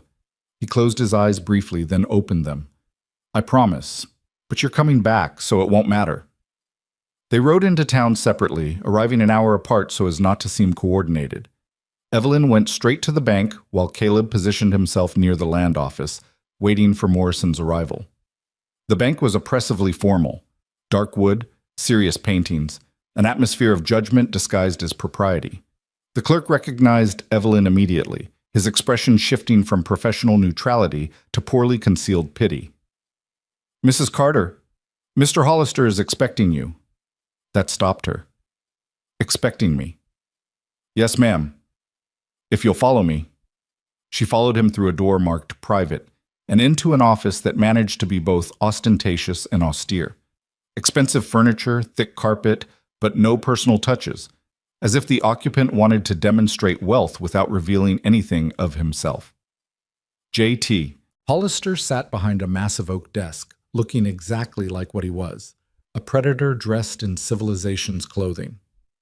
50 years old, well-fed in a way that suggested he'd never missed a meal by choice, with cold eyes that calculated value the way other men calculated distance. Mrs. Carter, he said, not rising, please, sit. She sat, keeping her spine straight, her hands folded, her expression neutral. I understand you wanted to discuss your loan situation. Yes, I'm here to request an extension on the foreclosure deadline. Another 6 months, perhaps? I have plans to... Plans. Hollister smiled, and it reminded Evelyn of the way cats smiled at mice. Mrs. Carter, I've been in the banking business for 20 years. Do you know how many times I've heard about plans? Countless times. And do you know how many of those plans actually materialized? Almost none. My situation is different. Your situation is identical to every other failed rancher in the territory. You overextended yourself. The land didn't produce as expected, and now you can't meet your obligations. It's a tale as old as settlement itself. My husband, your late husband, may he rest peacefully, made poor decisions, borrowed more than he could repay, invested in improvements that didn't generate sufficient return, and left you holding a debt you have no capacity to service. Hollister leaned back in his chair. I sympathize truly, but sympathy doesn't pay debts. Money pays debts, and you have none. Evelyn forced herself to stay calm, to play the part. What if I could find investors, people willing to provide capital in exchange for partial ownership? Who would invest in a failing ranch run by a widow with no agricultural experience? Be realistic, Mrs. Carter. Then sell me more time. Please. My children... Your children would be better served by accepting reality. I'm prepared to offer you $500 for the property, well below its value, admittedly, but more than you'd get at auction. Take the money, start fresh somewhere else. It's the smart choice. $500. For 40 acres, a house, a barn, years of labor and love and loss. It was insulting, deliberately so. Hollister wanted her to refuse, wanted her to fight, wanted the satisfaction of crushing resistance. So she gave him what he wanted. I won't sell. Not for 500, not for 5,000. This is my home, Mr. Hollister, my family's home, and I'll fight to keep it with everything I have. His smile widened. Fight with what, exactly? You have no money, no resources, no leverage. What you have is stubbornness, and while I admire that quality in the abstract, it won't save your ranch. We'll see about that. Yes, Hollister agreed. We will. August 15th, Mrs. Carter. That's the deadline. When you can't meet it, and you won't, I'll be forced to foreclose. The property will be auctioned. I'll be the only bidder, and your children will learn a valuable lesson about the consequences of misplaced pride. He stood, indicating the meeting was over. Evelyn rose as well, her legs steadier than she felt. One more thing, Hollister said as she reached the door. I understand you've been hiring help. A Mr. Ward, I believe. Her stomach clenched, but she kept her face neutral. A ranch requires labor. Indeed. It's just curious, isn't it, that a woman with no money to pay her debts somehow has money to pay a hired hand? Makes one wonder where those funds came from, whether perhaps you've been hiding assets, misrepresenting your financial situation. I haven't hidden anything. Of course not, but appearances matter, Mrs. Carter. The appearance of dishonesty can be as damaging as dishonesty itself.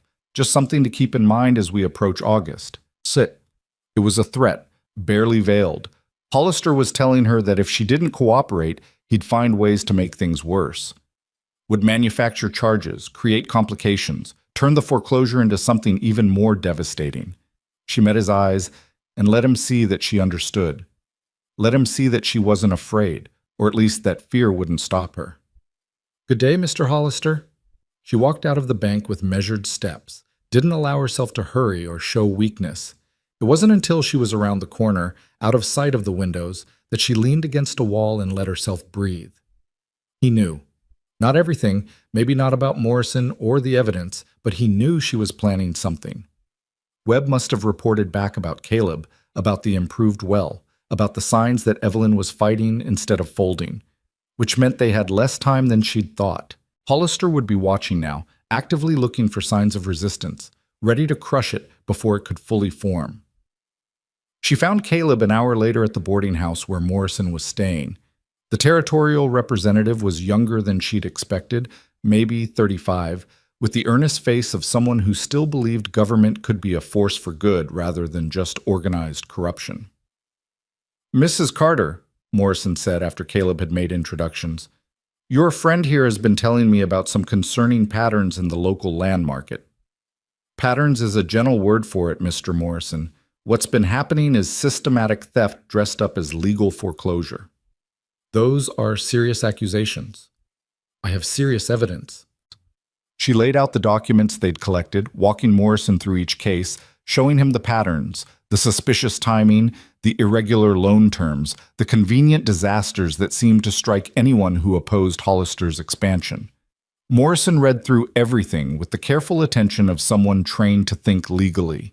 He asked questions, made notes, occasionally frowned in ways that suggested he was seeing connections.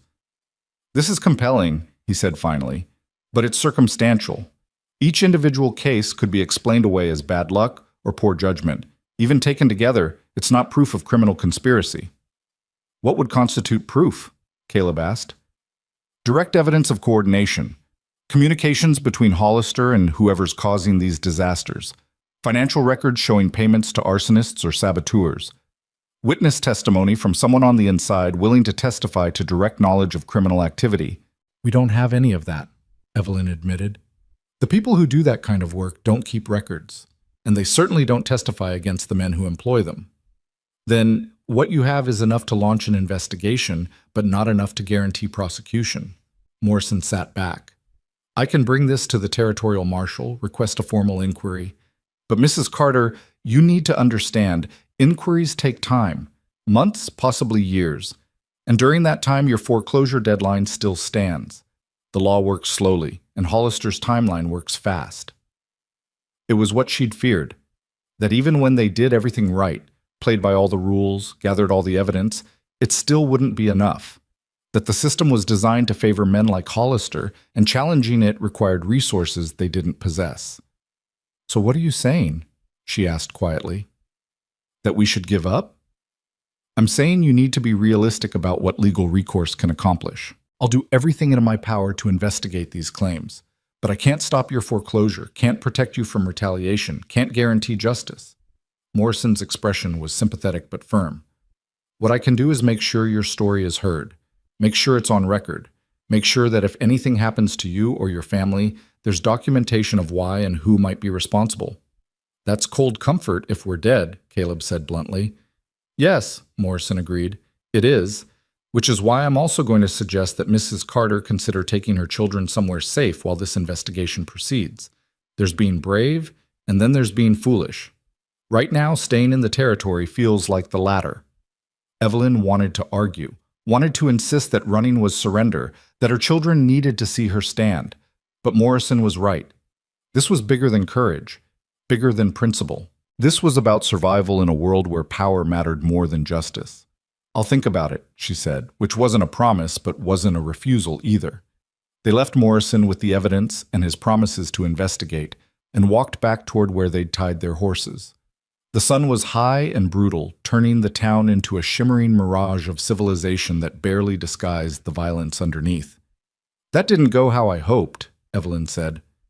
It went how it had to, Caleb replied. We got the evidence to someone in authority. We put Hollister's pattern on record. Whatever happens next, at least there's documentation. Documentation doesn't stop foreclosures, doesn't protect my children. No, but it's a start. They were mounting their horses when the first shot rang out. The sound was distinct, sharp, impossible to mistake for anything other than what it was. Evelyn's horse shied violently, nearly throwing her. Caleb's hand went to his hip, to the gun he'd been carrying since that first day, and his eyes scanned the street with practiced efficiency. There! He pointed toward the roof of the general store, where a figure was visible for just a moment before ducking down. A second shot. This one closer, kicking up dirt 3 feet from where Caleb stood. Not random, then. Deliberate. Someone was shooting at them. Go! Caleb shouted. Ride! Evelyn didn't need to be told twice. She kicked her horse into motion, hearing Caleb right behind her, hearing more shots that seemed to come from multiple directions now. The street erupted into chaos, people screaming, diving for cover, horses panicking. They rode hard, bent low over their saddles, expecting any moment to feel the impact of lead in flesh. But somehow the bullets missed or were never meant to hit, just warnings, messages, reminders that Hollister's reach extended everywhere, and his patience had limits. They didn't stop until they were 3 miles out of town, their horses lathered and blowing, their own hearts hammering. Only then did Evelyn allow herself to look back, to make sure they weren't being followed. The horizon was empty except for heat, shimmer, and distance. That was a warning, she said when she could speak. Yes. He knows we're organizing, knows we met with Morrison, knows everything. Probably. So what do we do now? Caleb was quiet for a moment, his jaw working. Then he said, We go home, we prepare, and we wait to see what Hollister does next. And if what he does next is worse than warning shots, then we fight back, with everything we have, and we don't stop fighting until one of us wins. They rode the rest of the way in silence, each lost in thoughts too dark to share. The ranch appeared on the horizon like a promise or a threat, depending on your perspective. Home or trap? Sanctuary or soon-to-be graveyard? As they approached, Evelyn saw smoke. Not a lot, just a thin column rising from beyond the barn, too controlled to be a wildfire but too present to be nothing. Her blood turned to ice. The children, she breathed. And then she was riding faster than she'd ever ridden, fear giving her strength she didn't know she possessed.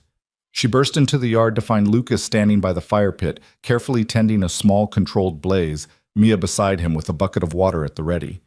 Both children looked up at her panicked arrival with surprise. "Mama? What's wrong?"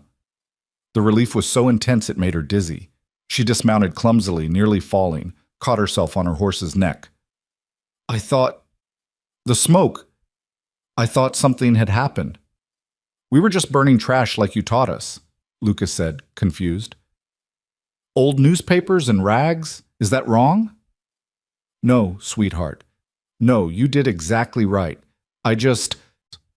She couldn't finish, couldn't explain the terror that had seized her heart at the sight of smoke, the immediate assumption of disaster. Caleb had dismounted too, was checking the perimeter of the property with systematic thoroughness. He circled the barn, the house, the corral, then came back shaking his head slightly. "Everything looks clear, nothing disturbed." "Then the warning was just a warning," Evelyn said, forcing her heartbeat to slow.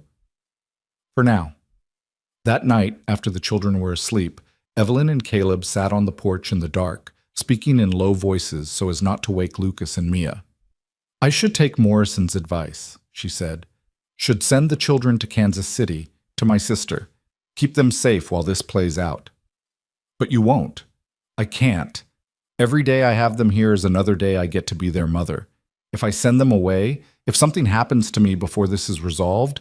She trailed off. "They'd rather have a living mother than a martyred one," Caleb said quietly. I know that's true, but knowing and doing are different things." She looked at him in the darkness. "You think I'm being selfish?" "I think you're being human. I think making impossible choices is what parenthood is, and there's no right answer. Just degrees of wrong you can live with." They sat in silence for a while, listening to the prairie night sounds, crickets and distant coyotes and wind moving through dry grass. The stars were bright overhead, indifferent to human drama. "When I lost my family," Caleb said suddenly, "I spent years wishing I'd made different choices, wishing I'd stayed instead of leaving, wishing I'd put them first. But the truth is, I thought I was putting them first. Thought earning money was how you loved people, how you protected them. Took me a long time to understand that sometimes the loving thing and the logical thing aren't the same." What are you saying?" "I'm saying maybe logic says send your kids away, but maybe love says keep them close while you still can, and maybe you're allowed to choose love, even if it's the harder path." Evelyn felt tears stinging her eyes, grateful for the darkness that hid them. "This would be easier if you told me I was wrong, if you pushed back instead of understanding." "Would it, though? Or would it just be different?" Before she could answer, light flared on the horizon, sudden, bright, unmistakable. Fire. Big fire, not a cook fire or a controlled burn, but the kind that consumed and destroyed. They both stood, staring toward town where the glow was emanating from. "That's a building," Caleb said. "Maybe more than one." And Evelyn knew, with sick certainty, exactly which building it was. Knew before the rider came galloping up an hour later with the news. Knew before she saw Johnson's devastated face in the lamplight. Knew because this was how power responded when challenged. Morrison's boarding house had burned. Burned fast and hot, and completely, with the territorial representative trapped inside, along with all the evidence they'd given him. Hollister had responded to their challenge, and his answer was fire. Morrison was dead. The boarding house was ash, and with it, every piece of evidence they'd spent days collecting, every loan document, every testimony, every scrap of proof that might have exposed Hollister's systematic theft, was gone. Robert Johnson delivered the news standing in Evelyn's yard at 2 a.m, his face illuminated by the lantern Caleb held, his voice breaking as he described how fast the fire had spread, how the stairs had collapsed before anyone could reach the second floor, How Morrison's screams had eventually gone silent. "They're saying it was an accident," Johnson said, and the bitterness in his voice could have stripped paint. Overturned lantern, faulty chimney, whatever lie makes it convenient, but we all know. Everyone in town knows. "Did anyone else die?" Evelyn asked, though the answer didn't really matter. 1 murder or 10, the message was the same. "Just Morrison. The other guests got out. Convenient, that. Almost like someone knew exactly which room to target, exactly when he'd be alone." Johnson looked at her with haunted eyes. "Mrs. Carter, I'm sorry. I'm so sorry I got involved in this. My wife is terrified. We're leaving, heading back east to her family. Can't afford it, but can't afford to stay either." "I understand. Do you?" "Because I'm not sure you do. This isn't a fight you can win. Hollister just killed a territorial representative and made it look like an accident. You think he'll hesitate to do the same to a widow and her children? You need to leave, Mrs. Carter. Tonight. Right now. Before he decides to make you the next example." Johnson rode off into the darkness, and Evelyn stood in the yard feeling the walls close in. The message was clear: challenge Hollister's power and die. Organize resistance and watch it burn. Try to use the law and discover that the law was just another tool in his arsenal. "He's right," Caleb said quietly. "This changes everything." Morrison was protected by his position, by territorial authority, and Hollister still got to him. "What protection do you have?" "None," Evelyn admitted. "None at all." "Then we need to get you and the children out. I can take you to Kansas City, make sure you arrive safely. Start over somewhere Hollister's reach doesn't extend." She wanted to agree, wanted to be sensible, practical, willing to trade pride for survival. But something in her had calcified over the past weeks, some core of stubbornness that wouldn't bend no matter how much pressure was applied. "No." "Evelyn, I said no." She turned to face him. "Morrison died because of me. Because I asked him to get involved, because I thought evidence and justice would matter. I can't let that death mean nothing. Can't just run away and let Hollister win. Staying here isn't honoring Morrison's death, it's guaranteeing your own." "Maybe, but at least it'll be on my terms, on my land, fighting for something that matters." Her voice hardened. "I'm tired of running, Caleb. Tired of being afraid. Tired of letting men like Hollister take whatever they want because the rest of us are too scared to stop them. If I die, fine, but I die standing." "What about Lucas and Mia? They get a say in whether their mother commits suicide." The words hit like a slap. Evelyn felt anger flash through her, hot and defensive. "You think I haven't thought about that? Think I don't lie awake every night weighing their safety against everything else? But what kind of lesson am I teaching them if I show them that bullies always win, that power always triumphs, that the right thing to do is bow down and accept it? I think you're teaching them their mother loves pride more than she loves them." "That's not fair. None of this is fair." Caleb's voice rose, then dropped as he remembered the sleeping children. "None of it. Not Morrison's death, not Thomas's disappearance, not the situation you're in, but fair doesn't matter. What matters is that those 2 children in that house need their mother alive more than they need her to be a martyr." They stood in the darkness, both breathing hard, the argument hanging between them like smoke. Somewhere an owl called, hunting in the night, and the sound felt like an omen of violence to come. "I can't leave," Evelyn said finally, and her voice was tired now, empty of fight. "I physically, emotionally, spiritually cannot make myself leave this place. It's all I have left of Thomas, all that proves we mattered, all that stands between my children and complete destitution. If I walk away, Hollister wins, and I can't let him win." Caleb looked at her for a long moment, then nodded slowly. "All right, then we don't leave. But we also don't die stupidly. We prepare. We fortify. We make sure that if Hollister comes, we're ready." "Ready how? You said yourself I have no protection." "You have me. You have a ranch that can be defended if we're smart about it. You have the element of surprise because Hollister thinks you're defeated." He started pacing, his tactical mind engaged. Morrison's death was meant to end the resistance, show everyone what happens when you fight back. But what if instead of ending it, we use it as fuel? What if we make Hollister's brutality the story instead of hiding from it? "I'm not following." Newspapers. There are reporters in the big cities who'd love a story about corruption in the territories, a murdered government official, a pattern of land theft, a widow fighting back against impossible odds. That's the kind of thing that sells papers and creates political pressure. Morrison tried using official channels and died for it. So we don't use official channels. We go public, loud, make enough noise that Hollister can't silence it without making things worse for himself. Caleb stopped pacing, faced her directly. He operates in shadows because shadows are safe. We drag everything into the light and see how he handles exposure. It was a good plan, maybe even a workable plan, but it required time they didn't have and resources they didn't possess. How do we contact newspapers without leaving the ranch, without exposing ourselves to more risk? Telegraph office. We write out the story, everything we know, everything we can prove. Send it to every major paper between here and the East Coast. Even if half of them ignore it, the other half creates pressure.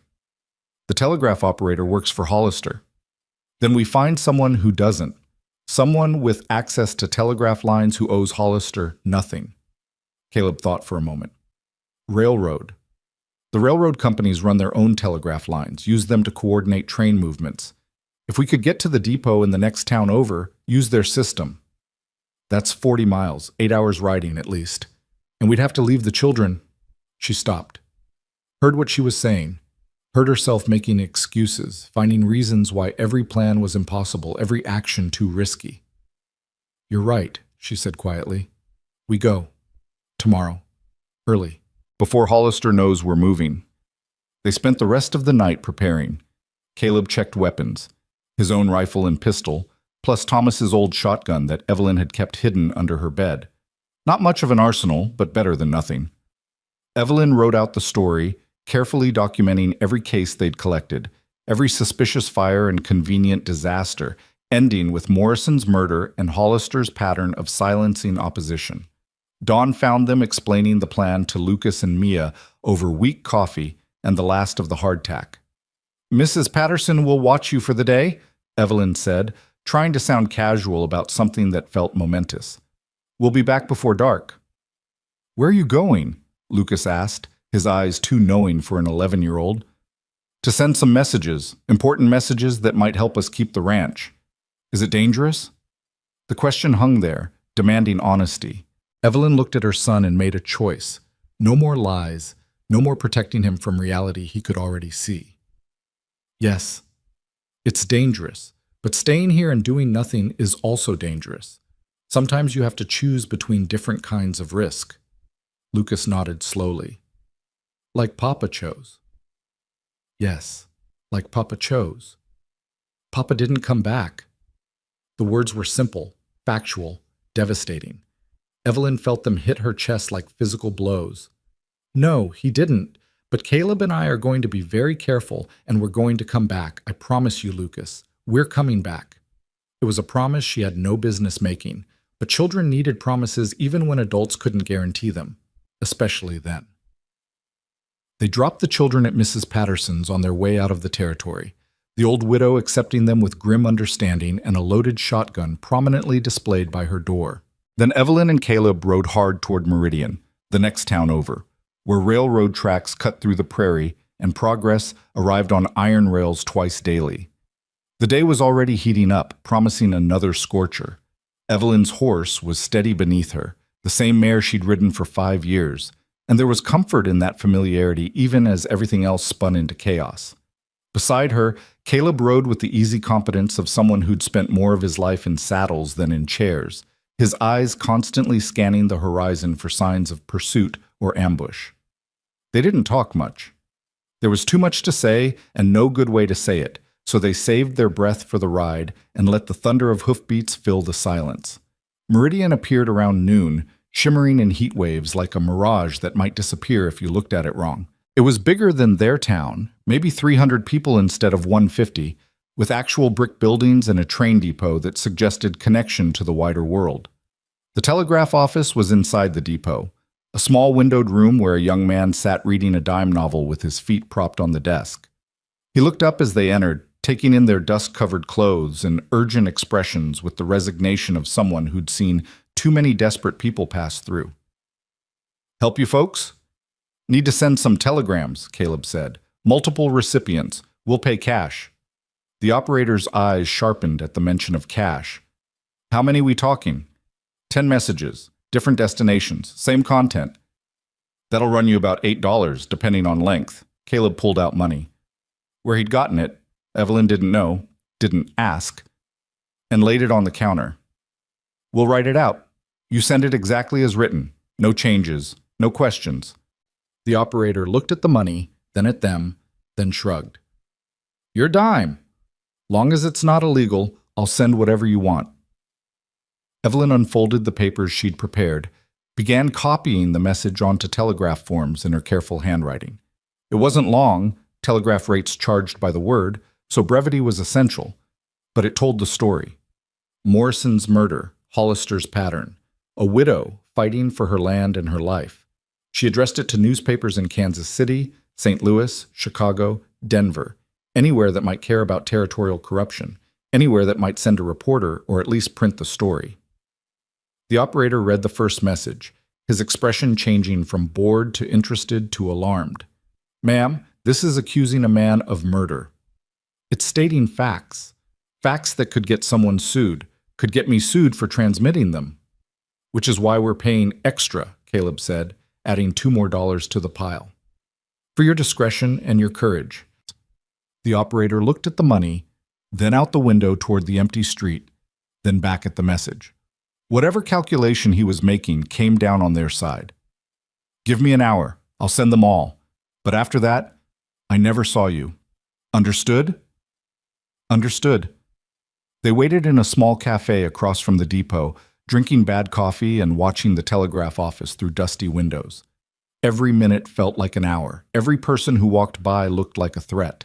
But the operator was true to his word, working steadily, and within 90 minutes he emerged and gave them a subtle nod. It was done. The story was out there, traveling on copper wires at the speed of electricity, spreading to newsrooms and editorial desks, and anywhere that might amplify a widow's desperate gamble. They were mounting their horses when Evelyn heard the train whistle, a long, mournful sound that announced arrival and departure, connection and isolation. All the contradictions of frontier life compressed into steam and steel. We should go, Caleb said. Get back before dark. But Evelyn was staring at the train as it pulled into the station, watching passengers disembark, businessmen and families, settlers and soldiers, the constant churn of humanity flowing west. And among them, she saw faces she recognized. The Mendozas, the Pritchards, the O'Connells, family after family that she'd recruited, that she'd convinced to stand up against Hollister, all boarding the train heading east, running. She dismounted and walked toward them, feeling Caleb behind her but not caring. Maria Mendoza saw her first, guilt and shame crossing her face in waves. Mrs. Carter, we were going to write, You're leaving. After what happened to Morrison, Carlos Mendoza couldn't meet her eyes. We have children, Mrs. Carter. We can't risk them for a fight we can't win. Morrison died for you, for all of us. And we're sorry about that, truly. But being sorry won't bring him back, and staying won't change anything. Hollister's too powerful. He proved that. We have to protect our families the only way we can, by leaving. One by one, the other families offered similar explanations, similar apologies, similar retreats disguised as pragmatism. And Evelyn stood there, watching her army dissolve, watching the resistance she'd built crumble like sandcastles in rising tide. You're making a mistake, she said, her voice carrying across the platform. Hollister wins if we run. He wins if we let fear make our choices.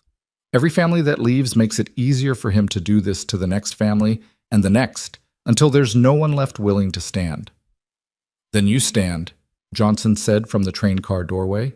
His face was haggard, aged a decade in a week. You stand and die if that's what your conscience demands. But don't ask us to die with you. Don't ask us to sacrifice our children for your principle.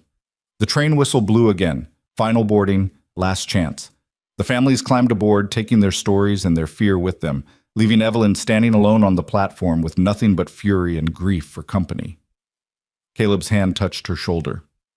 We should go. They rode back in silence, the afternoon sun beating down like judgment. The telegrams had been sent, but what good were stories without witnesses? What good was exposure without people willing to testify? She'd gambled everything on organizing resistance, and that resistance had collapsed the moment Hollister showed his teeth. The ranch appeared on the horizon as the sun began its descent, looking smaller somehow, more vulnerable. They collected the children from Mrs. Patterson, Lucas and Mia chattering about their day, oblivious to the defeat weighing on their mother, and rode the last mile home. It wasn't until they were putting the horses away that Evelyn noticed something wrong. The barn door was open when she'd closed it that morning. Small thing, maybe nothing, but frontier living taught you to notice small things because they often preceded large disasters. Caleb. He saw it too, his hand going to his gun as he gestured for her to stay back. He approached the barn cautiously, checking angles, minimizing exposure. Then he disappeared inside, and for several heartbeats there was nothing but silence. When he emerged, his face was grim. "You need to see this." She followed him inside, leaving the children with instructions to stay put. The barn's interior was dim after the bright sunlight, and at first she couldn't process what she was seeing. Then her eyes adjusted, and understanding hit like cold water. Every tool was gone. Every piece of equipment Thomas had carefully collected and maintained, hammers, saws, awls, the bits and pieces necessary for ranch survival, stripped away. Even the harnesses were taken, the spare tack, anything that could be sold or had value. But that wasn't the worst part.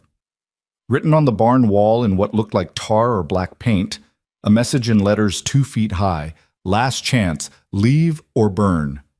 Evelyn stared at the words, feeling something inside her shift and harden. This was beyond threats now. This was personal. Hollister wasn't just trying to take her land, he was trying to break her spirit, humiliate her, make an example that would echo through the territory for years. "When?" she asked. "Had to be while we were gone. They watched us leave, waited long enough to be sure we weren't coming back, then did this." Caleb's voice was tight with controlled anger. "Professional job. Fast, thorough, sending a message. The message being that nowhere is safe, that even my own barn can be violated." "Yes." She walked to the wall, reached out and touched the paint, still slightly tacky, confirming it was fresh. The words seemed to pulse in the dimness like a living threat. "He wants me afraid," she said quietly. "Wants me to spend tonight lying awake thinking about fire, about what he could do if he really wanted to hurt us. He's counting on fear to do what force hasn't, make me surrender." "Is it working?" She turned to look at Caleb, this stranger who'd become something more than stranger, but less than family, this man who'd stayed when everyone else ran. "No," she said. "It's doing the opposite."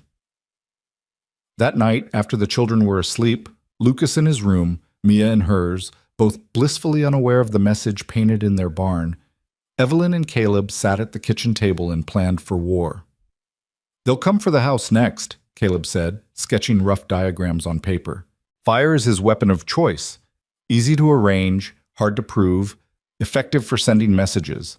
We need to make the house defensible against arson." "How do you defend against fire?" "Water, lots of it.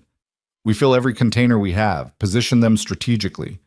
Wet down the walls before nightfall, keep watching shifts. If they come with torches, we're ready. And if they come with guns instead, then we shoot back." He looked at her steadily. "I need to know right now. Can you kill a man if it comes to that? If someone's attacking your home, threatening your children, can you pull a trigger?" Evelyn thought about Thomas, about Morrison, about 18 months of slowly losing everything while men like Hollister took and took and took. Thought about Lucas and Mia sleeping in the next room, trusting their mother to keep them safe. "Yes," she said, "I can kill to protect what's mine." "Good, because I think it's going to come to that." They spent the next 2 days fortifying.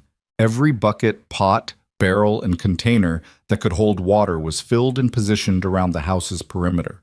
They cleared brush that could catch fire easily, wet down the walls each evening, took turns on watch through the night. Caleb also taught her to shoot properly. Not just point and hope, but aim, breathe, squeeze. Thomas had taught her the basics years ago, but Caleb's instruction was different, tactical rather than theoretical. "You're not shooting at targets," he said as she practiced on old cans. "You're shooting at center mass on a human being who wants you dead. That's different. Changes the calculation. How many men have you killed? The question came out before she could stop it. He was quiet for a moment. Enough to know what it costs. Enough to know it's not something you forget or get past. But also enough to know that sometimes it's necessary, and living with the memory is better than dying with clean hands. The children sensed the tension, asked questions Evelyn deflected with half-truths and reassurances. But Lucas especially seemed to understand more than she wanted him to, would catch her looking toward the road and know she was watching for threats. "Are the bad men coming, Mama?"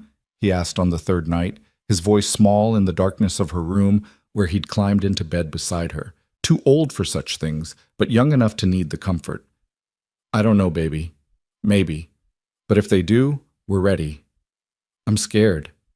"Me too." She pulled him close, breathed in the little boy smell of his hair. Being brave doesn't mean not being scared. It means being scared and doing the right thing anyway. Is staying here the right thing? It was the question she'd been avoiding, the one that haunted her in the watches of the night when doubt crept in like smoke under a door. "I think so," she said honestly, "but I'm not sure." And that's the hardest part, not knowing if you're being brave or just stubborn, if you're protecting what matters or destroying it through pride. Papa used to say that sometimes you have to stand even when standing is hard. Did he? Yeah. When I asked him why we stayed when the ranch was failing, why we didn't go somewhere easier, he said the easy path and the right path aren't always the same. Evelyn felt tears prick her eyes, felt Thomas's presence in the room like a ghost or a memory, or the echo of who they'd been when hope was still possible. "Your father was a good man," she whispered, "and he was right. Sometimes standing is all you have left." Lucas fell asleep in her arms, and she lay there listening to his breathing, listening to Caleb's quiet footsteps outside as he made his rounds, listening to the prairie night and wondering what it would bring. The attack came on the fourth night, not fire, as they'd expected, but something worse. Evelyn was on watch, sitting on the porch with Thomas's shotgun across her lap, when she heard the sound. Hoofbeats, multiple horses, moving fast. "Caleb!" Her voice was sharp, urgent. He emerged from the barn where he'd been sleeping, rifle in hand, instantly alert. They positioned themselves defensively, Evelyn behind the porch railing, Caleb at the corner of the house, both ready for whatever was coming. The riders burst into the yard, 5 men, faces covered with bandanas, torches burning bright. But they didn't throw the torches. Instead, they threw something else, objects that thudded against the house walls and rolled across the yard. Rocks. They were throwing rocks, like children in a schoolyard game. Except these rocks had papers wrapped around them, held in place with twine. The riders circled once, twice, throwing more rocks, more paper-wrapped messages, their horses' hooves tearing up the yard that Evelyn had tried so hard to maintain. Then, as quickly as they'd come, they were gone, disappeared into the darkness like demons returning to hell. Caleb approached one of the rocks cautiously, as if it might explode. He unwrapped the paper, held it up to the lamplight. His face went very still. "What is it?" He handed it to her without speaking. The paper was a drawing, crude but effective. It showed a woman and 2 children, clearly meant to be Evelyn, Lucas, and Mia. And around them, flames, detailed flames consuming everything, while stick-figure men watched from the edges. Words at the bottom. August 15th, leave or join your husband. Evelyn gathered the other papers, all identical, all carrying the same message, the same threat. Not subtle anymore, not implied. Just pure, direct promise of murder, dressed up as warning. "He's not even pretending anymore," she said, her voice surprisingly steady. "Not bothering with legal fictions or deniable threats. Just straight up telling me he'll kill us if we don't leave. Evelyn, I know what you're going to say. That this proves we can't stay, that fighting is suicide, that my children deserve better. And you're right. You're completely right." She looked at the drawing, at the flames consuming her family, and felt something break inside her. Not her resolve, but her last illusion that this could end any way but badly. "But here's what I realized," she continued. "Hollister's going to kill me anyway, whether I leave or stay, whether I fight or surrender. Because I know too much, organized too many people, made too much noise. I'm a witness to his crimes, a threat to his power. The only question is whether I die running or die fighting. You don't know that. Yes, I do. And so do you. She met his eyes. Morrison was protected by position and law, and Hollister killed him without hesitation. What protection do I have? What's stopping him from following me to Kansas City, arranging an accident there once he's secured the land? Men like him don't leave loose ends. Caleb was silent because they both knew she was right. Knew that Hollister's kind of power didn't stop at territory lines, didn't respect the illusion of safety that distance might provide. So we make our stand, Evelyn said. Here, on this land, and whatever happens, at least it happens on our terms. Our terms, Caleb repeated. You keep saying that, but what are our terms? What does making a stand actually mean when we're outgunned, outmanned, and completely alone? It means we survive until August 15th. That's 2 weeks, 14 days. We protect the children, we protect the house, and we make Hollister work for what he wants. And maybe, just maybe, those telegrams we sent bring help. Federal marshals, reporters, someone who can stop him. That's a lot of maybes. It's all we have. They reinforced defenses that night, working until dawn. Caleb positioned buckets of water at every corner, created fire breaks by clearing vegetation, even rigged some crude alarms using cans and wire that would alert them if anyone approached. In the morning, exhausted and running on nerves, Evelyn made a decision. She gathered the children and told them everything, about Thomas's murder, about Hollister's threats, about the choice to stay and fight. Lucas listened with the grave attention of someone older than his years. Mia's eyes went wide, but she didn't cry, didn't protest, just climbed into her mother's lap and held tight. Can we win? Lucas asked. I don't know, sweetheart, but we can try. And sometimes trying is all that matters. If we die, we're not going to die. Evelyn said it with more certainty than she felt. But if something happens to Caleb and me, if the bad men come, you take your sister and you run. Don't try to fight. Don't try to be heroes. You run to Mrs. Patterson's, you tell her what happened, and you let the adults handle it. Understand? Yes, Mama. The days that followed had a strange, suspended quality. Half preparation, half waiting, all tension. They practiced evacuation drills, teaching the children the fastest route to safety. They rationed food, knowing that siege was a possibility. They slept in shifts, always someone awake, always someone watching. Caleb spent hours checking sight lines, angles of approach, every tactical detail that might make the difference between survival and death. Evelyn watched him work and realized she'd stopped thinking of him as a hired hand or even a helper. He'd become something else, partner, protector, the kind of presence that made impossible situations feel merely difficult. When this is over, she said one evening as they shared watch, assuming we survive, what will you do? Haven't thought that far ahead. Liar. Everyone thinks that far ahead. What will you do? He was quiet for a long moment. Then he said, maybe stay. If you'll have me. Not as hired help, but as... He trailed off, seeming unsure how to finish. As what? As someone who's tired of drifting. Someone who'd like to build something instead of just fixing temporary problems. He looked at her. As someone who cares about what happens to you and Lucas and Mia and wants to be around to see it happen. Evelyn felt her throat tighten. That's a big commitment for a man who came here to pay a debt. Maybe the debt's paid. Maybe I'm staying for different reasons now. What reasons?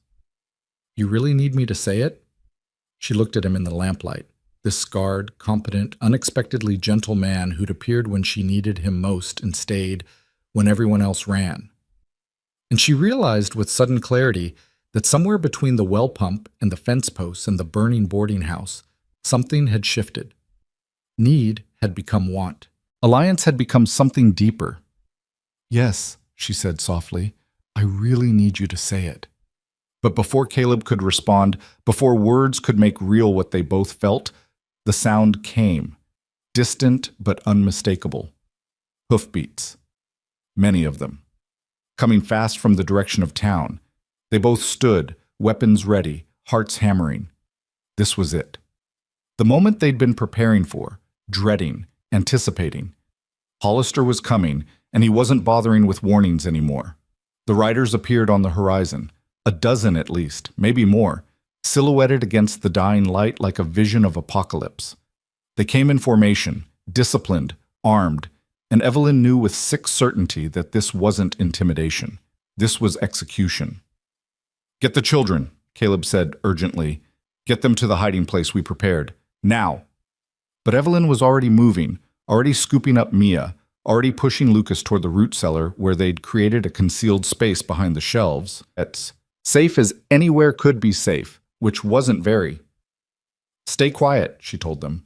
"No matter what you hear, stay quiet and stay hidden. Caleb and I will handle this."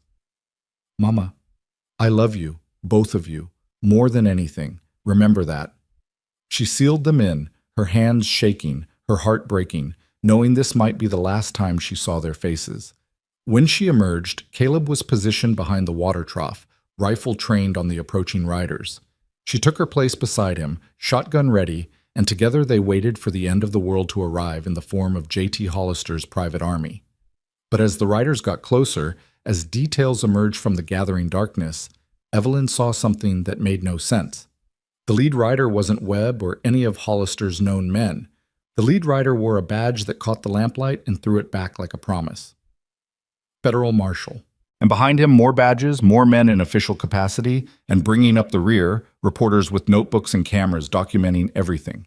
The cavalry had arrived. The telegrams had worked. Help had come, impossibly, miraculously, just in time.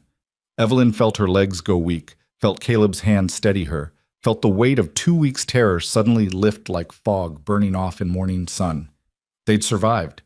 Against all odds, against every expectation, they'd held out long enough for help to arrive. The war wasn't over, but this battle, at least, was won.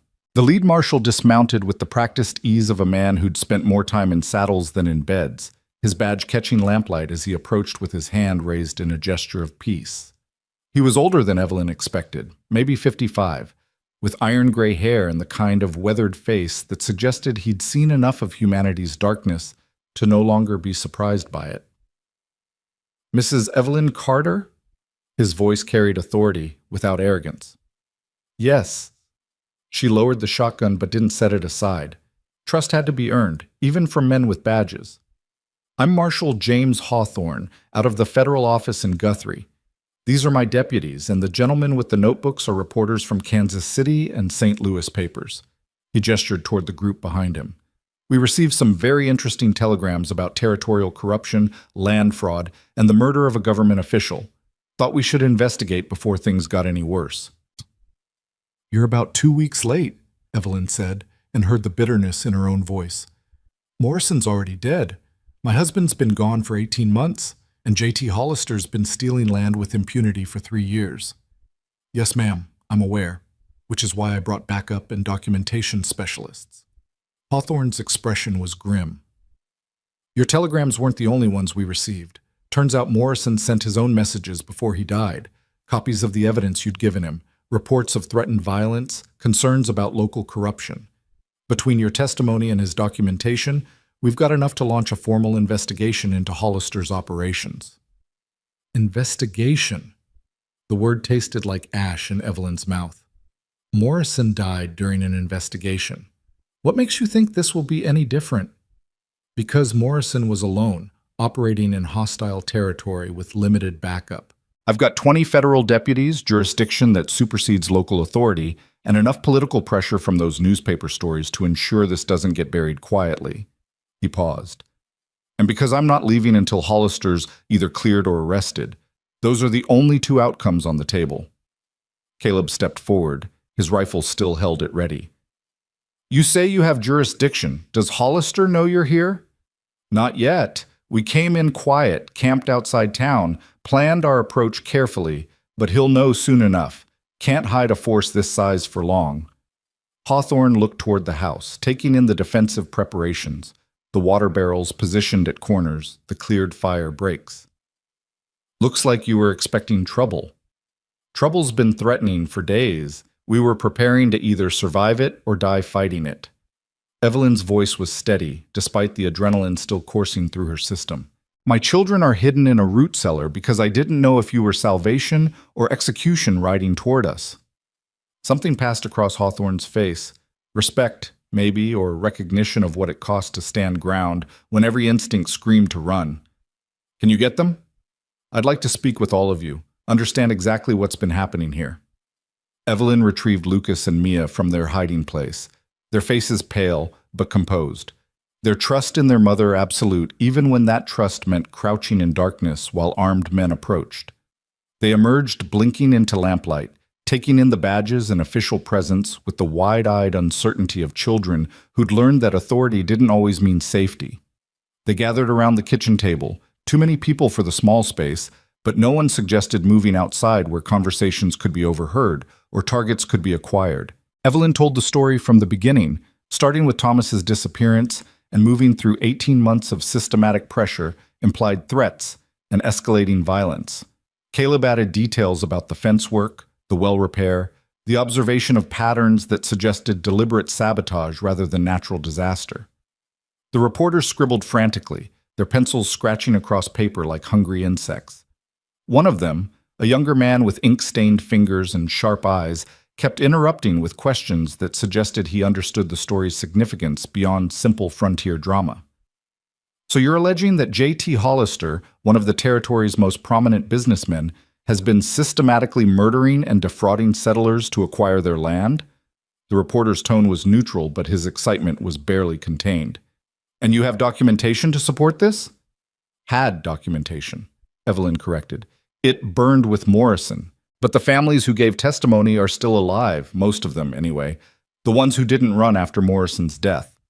We've already located several of those families, Hawthorne interjected. Tracked them down in Kansas City, interviewed them separately, corroborated the patterns Mrs. Carter described. Add that to Morrison's pre-death reports, and we've got enough circumstantial evidence to justify a formal investigation into Hollister's business practices.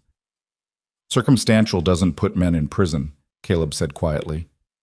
No, but it puts pressure on their operations, creates opportunities for mistakes, encourages people with direct knowledge to come forward. Hawthorne leaned back in his chair. Here's what happens next. Tomorrow morning, I serve Hollister with notice that his bank operations are under federal investigation.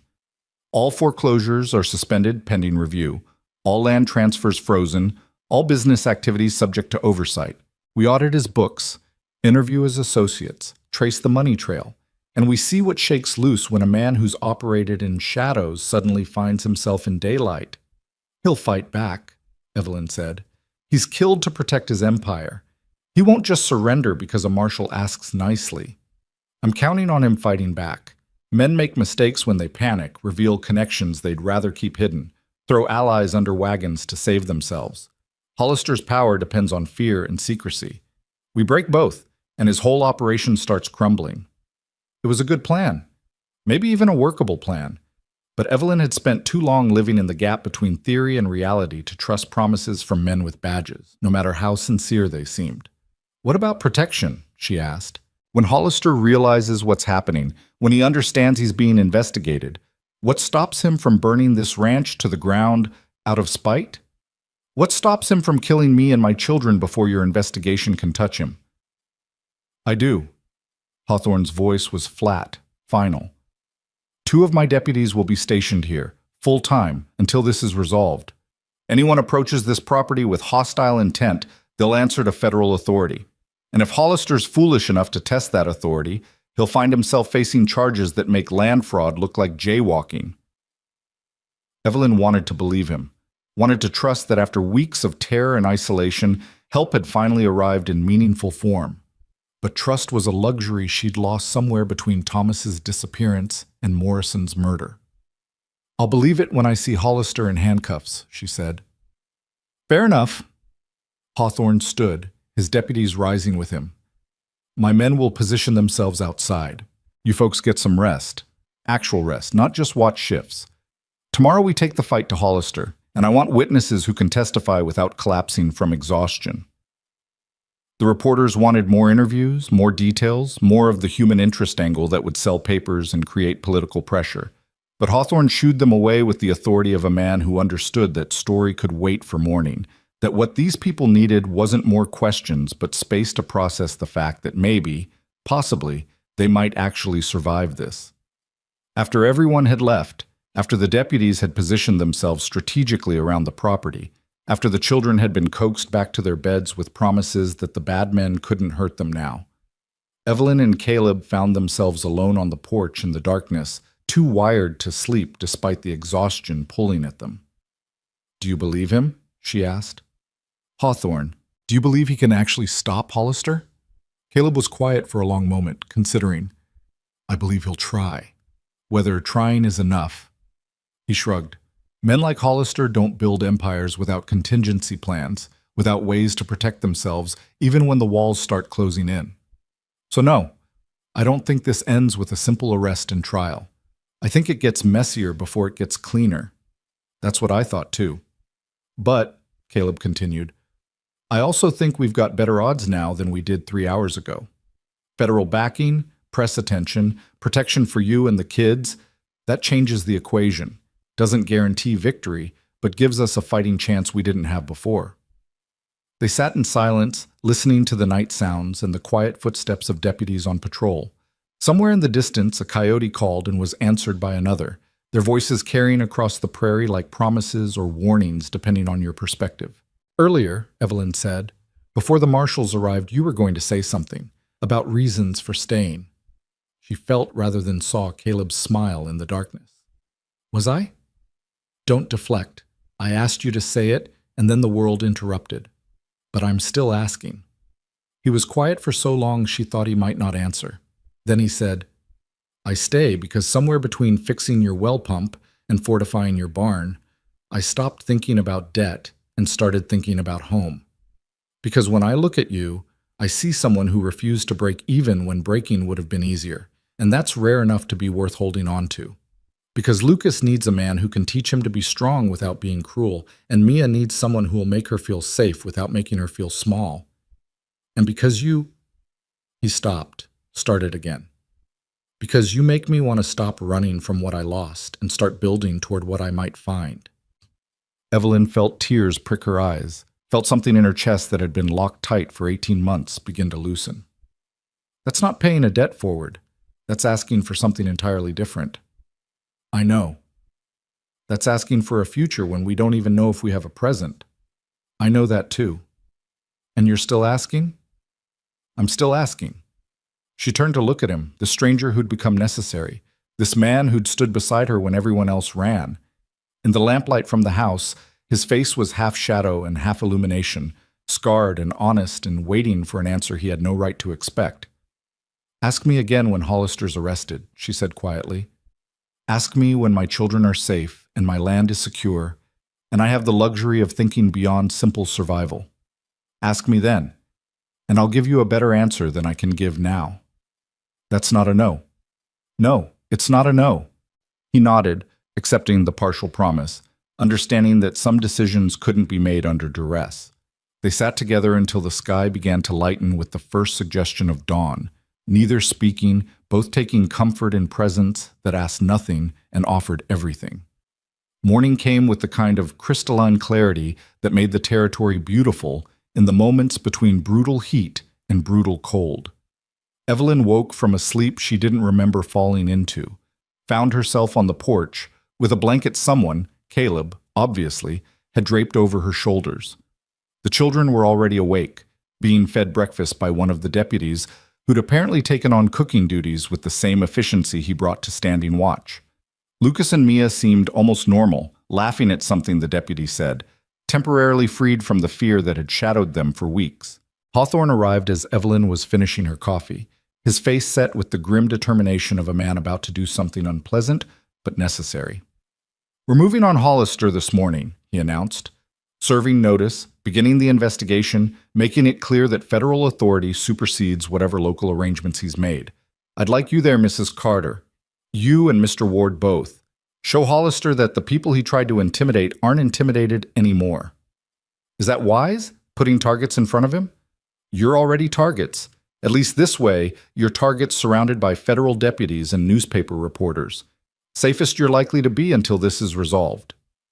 They left the children with two deputies who'd been given explicit orders about security, then rode into town as part of Hawthorne's small army. The reporters came too, their cameras and notebooks ready to document whatever happened next. Town was just stirring when they arrived, shopkeepers opening doors, early risers heading to work. The sight of federal marshals riding in formation down Main Street brought people to windows and doorways, faces curious and nervous in equal measure. They stopped in front of Hollister's bank, that white-painted monument to false respectability. Hawthorne dismounted, gestured for Evelyn and Caleb to follow, and walked through the front door with the confidence of a man who knew the law was on his side. The clerk who'd shown Evelyn to Hollister's office looked up, his face going pale as he took in the badges and official presents. "Gentlemen, ma'am, I'm not sure." "We're here to see J.T. Hollister," Hawthorne interrupted. "Federal business, non-negotiable." The clerk practically ran to the back office, and moments later Hollister emerged, his expression carefully neutral but his eyes calculating rapidly behind the facade of courtesy. "Marshal Hawthorne, this is unexpected. To what do I owe the pleasure?" "No pleasure involved, Mr. Hollister. I'm here to inform you that your banking operations, land acquisitions, and business practices are now under federal investigation. All foreclosure proceedings are suspended, all property transfers frozen, and your books are subject to immediate audit." He handed over an official-looking document. "That's the warrant, signed by the territorial governor, and countersigned by the federal district court." Hollister took the document, read it with the careful attention of a man looking for loopholes. When he looked up, his expression was still controlled, but there was steel underneath. "This is highly irregular. On what grounds?" "On grounds of suspected fraud, intimidation, possible conspiracy to commit murder in the death of Territorial Representative Frederick Morrison. Multiple complainants, corroborating testimony, and enough circumstantial evidence to justify a full investigation into your operations over the past 5 years." "This is outrageous. I run a legitimate business. Then you'll have no problem with the audit." Hawthorne's voice was mild, but his eyes were hard. "Innocent men welcome scrutiny. Guilty men lawyer up and try to run. Which are you, Mr. Hollister?" For just a moment, the mask slipped. Evelyn saw rage flash across Hollister's face, pure and undiluted, the expression of a man who'd never been challenged and didn't know how to handle it. Then the control returned, professional and cold. "I'll be contacting my attorneys, of course. This witch hunt won't stand up to legal scrutiny." "That's your right. But until the investigation concludes, all foreclosures are on hold, including—" Hawthorne pulled out another document. "The Carter Ranch. August 15th deadline is suspended indefinitely. Mrs. Vogt. Carter retains possession of her property, pending resolution of the broader investigation." Hollister's eyes cut to Evelyn, standing behind Hawthorne's shoulder, and she saw murder in them. Not legal murder, not the kind you could dress up as foreclosure or unfortunate accident, just pure, simple desire to see her dead for the crime of fighting back. "Mrs. Carter," he said, his voice dripping false courtesy, "I see you've been making friends in high places. How fortunate for you." "I've been telling the truth about your crimes," Evelyn replied, her voice steady despite the fear curling in her stomach. "That's not making friends. That's seeking justice." "Justice," Hollister smiled, and it was terrible. "Careful with that word, Mrs. Carter. It has a way of turning on people who invoke it carelessly. Justice for your husband, for instance. I wonder what that might reveal about his business practices, his debts, his associations." "Are you threatening to slander a dead man?" Caleb's voice was quiet but dangerous. "I'm simply noting that investigations can go in unexpected directions, that scrutiny applied to one party often reveals uncomfortable truths about others. Mrs. Carter wants her husband's death investigated? Fine, but she might not like what that investigation uncovers." "That sounds very much like a threat, Mr. Hollister," Hawthorne interjected. "The kind of threat that witnesses will remember if anything unfortunate happens to Mrs. Carter or her family." "Not a threat, Marshal, simply an observation about the nature of truth and consequences." Hollister set the warrant down on the counter with deliberate care. "Now, if you'll excuse me, I have attorneys to contact and a business to protect from this harassment." They left him there, surrounded by his expensive furniture and his carefully maintained facade of legitimacy. Outside, the reporters swarmed, asking questions, taking notes, creating the kind of public record that made quiet murder more difficult. He's not going to accept this, Evelyn said to Hawthorne as they walked back toward their horses. He's going to fight, and his fighting will be dangerous. Let him fight. Every action he takes now is documented, witnessed, part of the public record. He operates best in shadows. We've dragged him into daylight. That's already a victory, even if it doesn't feel like one yet.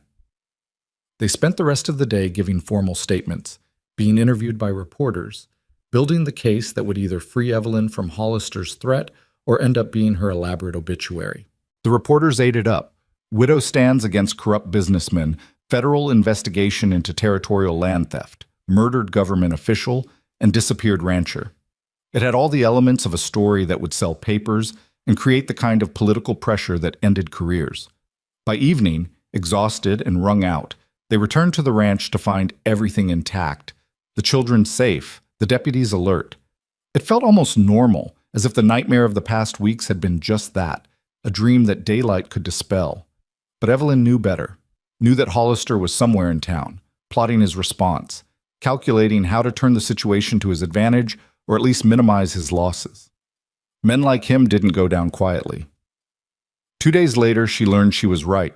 The fire started just after midnight, flames erupting with terrifying speed from the barn's interior. The deputies saw it first, raised the alarm, and everyone scrambled, grabbing buckets, forming chains, fighting the blaze with desperation and determination. But it was already too late. The barn had been doused with something accelerant, something that made the fire burn hot and fast and thoroughly. By the time they'd contained it, prevented it from spreading to the house or other structures, the barn itself was lost, collapsed into smoking rubble and ashes, taking with it the last of Thomas's tools, the harnesses Caleb had repaired, every physical remnant of the ranch's working infrastructure. Arson, Hawthorne said, examining the scene in the growing dawn light. Professional job. Someone bypassed our perimeter, set the charge, and got out clean. Who else but Hollister? Evelyn's voice was flat, dead. She'd thought the marshal's presence meant safety. Instead, it had just changed the terms of Hollister's attack. We can't prove it was him. Not yet. But this, Hawthorne gestured at the ruins, this is evidence of something. Attempted intimidation, destruction of property, possibly attempted murder if the fire had spread. It gives us more ammunition for the investigation. I don't want ammunition for an investigation, Evelyn said, hearing her voice rise. I want my barn back. I want my home safe.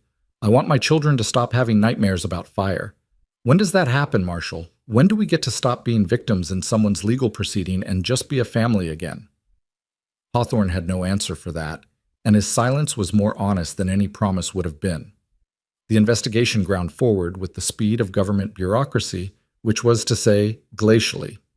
Hollister's books were audited, revealing irregularities but nothing definitively criminal.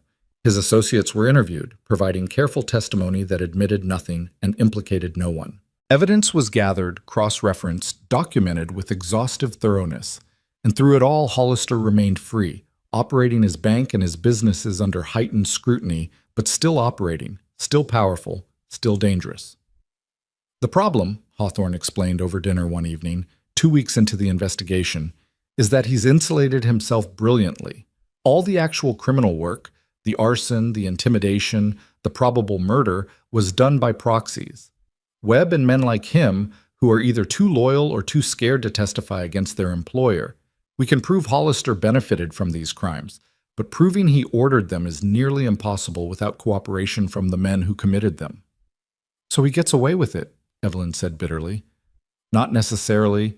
We keep pressure on, keep digging, wait for someone to crack. It only takes one person willing to testify, one piece of direct evidence, and the whole conspiracy falls apart. But waiting required time they might not have, patience worn thin by weeks of fear and uncertainty. Lucas was having nightmares again, waking screaming about men with torches. Mia had become clingy, refusing to let Evelyn out of her sight, her childhood confidence eroded by sustained terror. And Evelyn herself felt like she was holding on by threads, maintaining composure through sheer will, while inside she crumbled. It was Caleb who noticed it first, who pulled her aside one evening and said quietly, "You need to rest. Actually rest.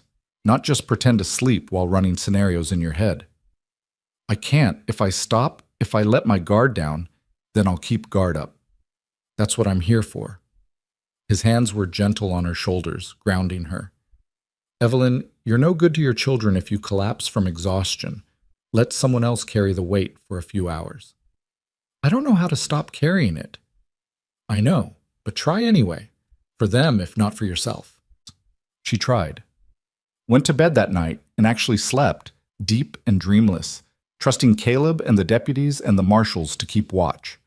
And when she woke 8 hours later, the sun was high, and the children were playing in the yard with something resembling normal childhood joy, and the world hadn't ended in her absence. Small victory. But she'd take it. The break came 3 weeks into the investigation, from a source no one expected. Marcus Webb appeared at the ranch one evening, alone, unarmed, his face haggard and his eyes haunted. "I need to talk to the marshal," he said to the deputy who'd intercepted him at the property line. "And to Mrs. Carter. I need to make a statement." Hawthorne was summoned from town, arriving within the hour, bringing recording equipment and witness deputies. They gathered in the kitchen, Webb, Evelyn, Caleb, Hawthorne, and enough documentation specialists to ensure every word would be captured and verified. "Why now?" Hawthorne asked, his tone neutral but his attention absolute. "Why come forward after weeks of silence?" Webb's laugh was bitter. "Because Hollister's cutting loose ends. 3 men who worked for him have died in the past week. Accidents, all of them. But the kind of accidents that happen when someone wants to ensure silence. I'm smart enough to see where this is heading. He'll eliminate everyone who can testify against him, then rebuild his empire on our corpses. So you're here to save yourself. I'm here to trade testimony for protection. Federal witness protection, relocation, new identity, the full package. In exchange, I'll tell you everything. Every fire we set, every family we intimidated, every order Hollister gave and how he gave it, including Thomas Carter's murder." The words landed like stones in still water. Evelyn felt the world tilt, felt 18 months of uncertainty crystallize into horrible certainty. "You killed my husband." Her voice was steady, cold, dead. Webb wouldn't meet her eyes. "I was there.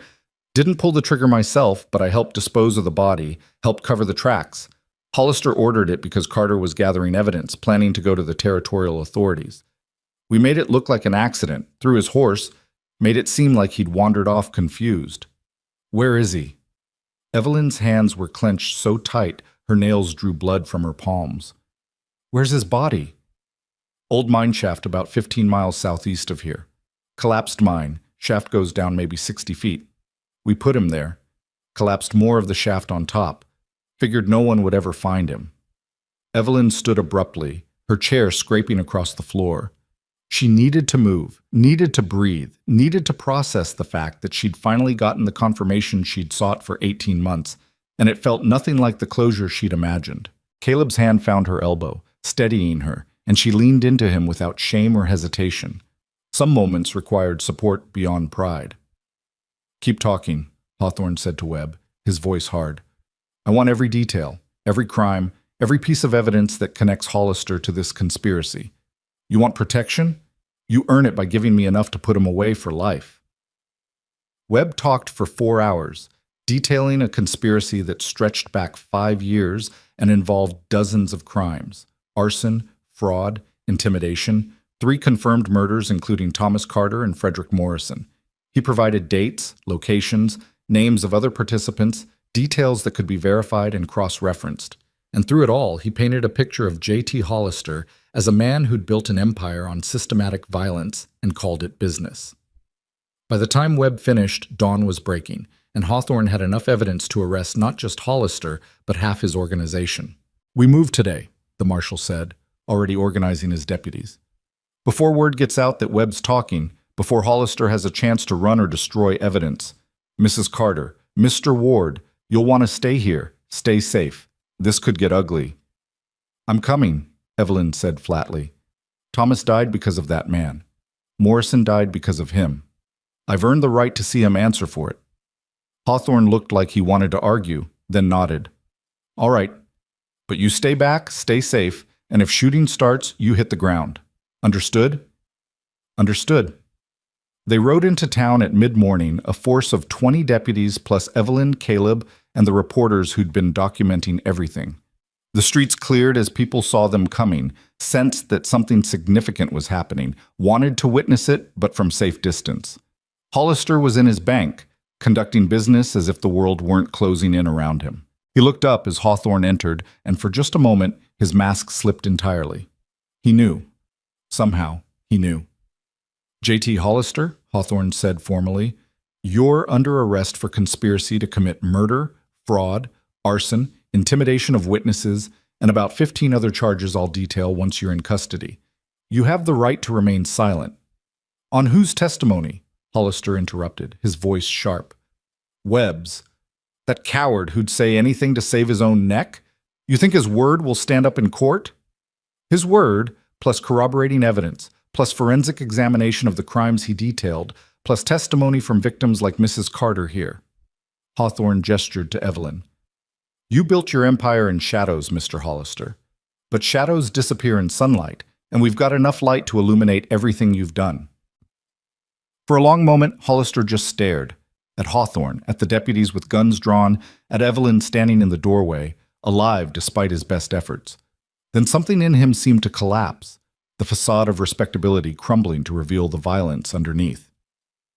You think you've won, he said, his voice low and vicious. You think arresting me changes anything? There are 100 men like me in the territories, 1,000 across the country.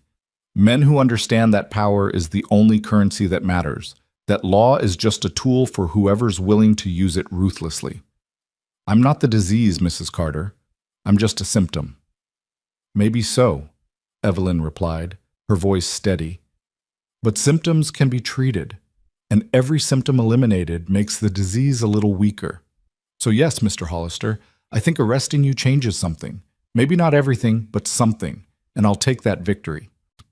Hollister was led away in handcuffs, his expensive suit incongruous with the iron restraints, his face set in lines of fury and disbelief. The reporters documented every moment, their cameras capturing the image that would run in papers across the country. Prominent businessmen arrested for murder, widow vindicated, justice finally served. It felt anticlimactic somehow. 18 months of grief and fear and desperate struggle, and the resolution was just a man in handcuffs being loaded into a wagon. No dramatic shootout, no last-minute escape, just bureaucratic process applied to exceptional crime. But maybe that was enough. Maybe justice didn't need to be dramatic. It just needed to be done. The recovery of Thomas's body took another week, careful excavation of the collapsed mineshaft Webb had identified.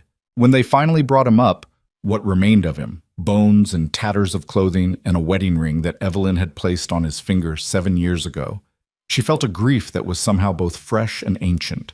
They buried him properly this time, in the small cemetery outside town, with a headstone that bore his name and dates and the words, beloved husband and father.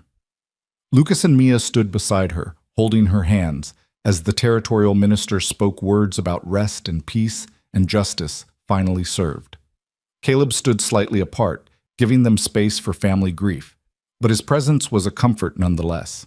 He'd earned his place in their lives, earned the right to share their sorrow as he'd shared their struggle. The trial took months, stretched out with lawyers and testimony and legal maneuvering. But the outcome was never really in doubt. Webb's testimony, combined with documentary evidence and forensic proof of his claims, built a case too strong to dismiss. Hollister was convicted on multiple counts, sentenced to life imprisonment, his empire dismantled, and his assets seized to compensate victims. The other families began returning once word spread that the threat was neutralized. The Johnsons came back, reclaimed their land, rebuilt with the compensation funds from Hollister's seized assets.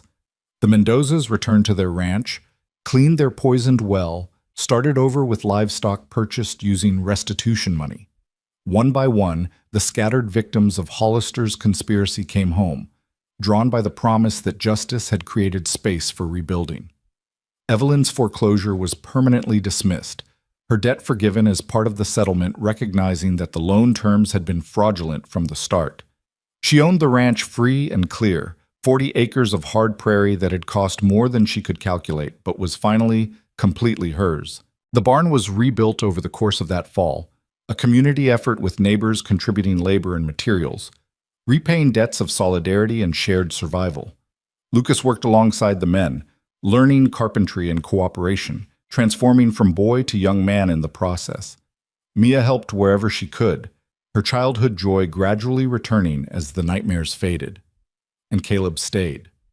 Not as hired help, not as temporary assistance, but as something more permanent and profound. They didn't rush into formal declarations. Both had been married before. Both understood that commitment was more than words. But they built toward it steadily, the way you built anything worthwhile in the territories, with patience, persistence, and the understanding that good things took time.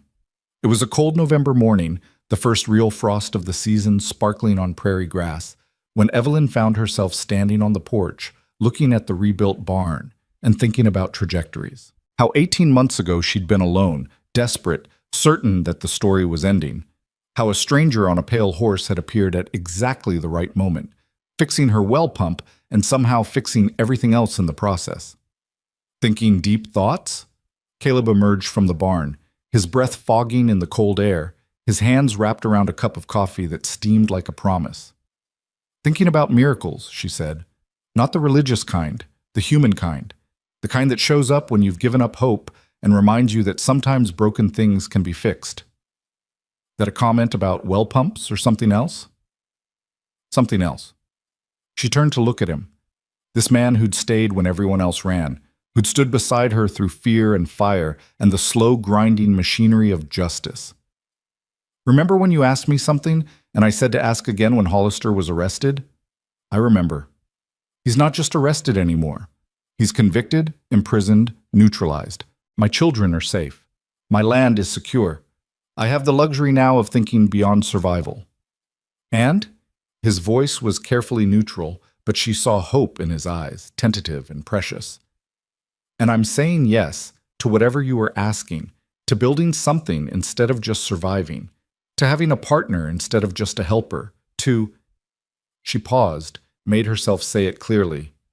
To you staying, permanently, as family rather than friend. Caleb set down his coffee cup with deliberate care, as if sudden movements might shatter the moment. You sure? Because that's not a decision you take back easily. That's choosing me, and all my damage, and whatever complications come with both. I'm sure. Not because you're perfect, you're not, and neither am I. But because you showed up when I needed someone and you stayed when staying was hard. Because my children trust you and I trust you, and trust seems like a good enough foundation to build on. Better than most people get, Caleb agreed. Then he smiled, genuine and unguarded, and she saw in his face the man he might have been before grief had carved its marks. The man he was becoming again through the simple act of staying put. He kissed her there on the porch, in the cold November morning with frost sparkling around them and the smell of wood smoke drifting from the chimney. It wasn't passionate or dramatic, just steady, solid, real. The kind of kiss that promised tomorrow and next week and all the seasons still to come. Lucas emerged from the house, saw them, and grinned with the satisfied expression of a child whose world was finally settling into comprehensible order. Does this mean Mr. Caleb staying forever? Looks like it, Evelyn confirmed. Good. Someone needs to help me finish the fence work, and Mama doesn't know a post hole from a pie plate. I know the difference just fine, thank you, Evelyn protested. But she was laughing, and Caleb was laughing, and even Mia, who'd wandered out to see what the commotion was about, started giggling for no reason, except that joy was contagious when you'd gone long enough without it. They stood there together, this cobbled-together family formed from loss and necessity and the stubborn refusal to surrender. A widow, 2 children, and a drifting cowboy who'd finally stopped drifting. The ranch stretched around them, no longer dying but recovering, 40 acres that had cost everything and given back just enough. The morning sun broke through the clouds, turning frost into diamonds, and Evelyn felt warmth that had nothing to do with temperature. This was what survival looked like on the other side. Not triumph exactly, not the erasure of pain or the resurrection of the dead, but the simple, profound fact of continuing, of waking up and working and building toward tomorrows that might, possibly, be better than yesterday's. Come on, she said, gathering her family with gestures and glances. We've got work to do, fences to mend, livestock to feed, a life to live. These things don't accomplish themselves. They went inside together, leaving the door open behind them because they could, because the men who'd made them live in fear were behind bars or scattered, because home was finally safe enough to be casual about. And if sometimes at night Evelyn still woke from dreams of fire, still reached out in darkness to confirm her children were breathing and her walls were standing, well, that was the price of surviving trauma. You carried the scars forever, but scars proved you'd healed enough to bear their weight. The territories were still harsh, still unforgiving, still the kind of place that broke people as often as it built them. But for one widow and her cobbled-together family, for one patch of hard prairie and 40 acres of possibility, the story had shifted from tragedy to something else. Not quite triumph, but close enough to it that the difference didn't matter. Spring would come eventually, bringing rain to break the drought and green shoots to replace the brown. Life would continue its patient work of renewal, building over the ashes of what had burned, growing despite and because of the scars.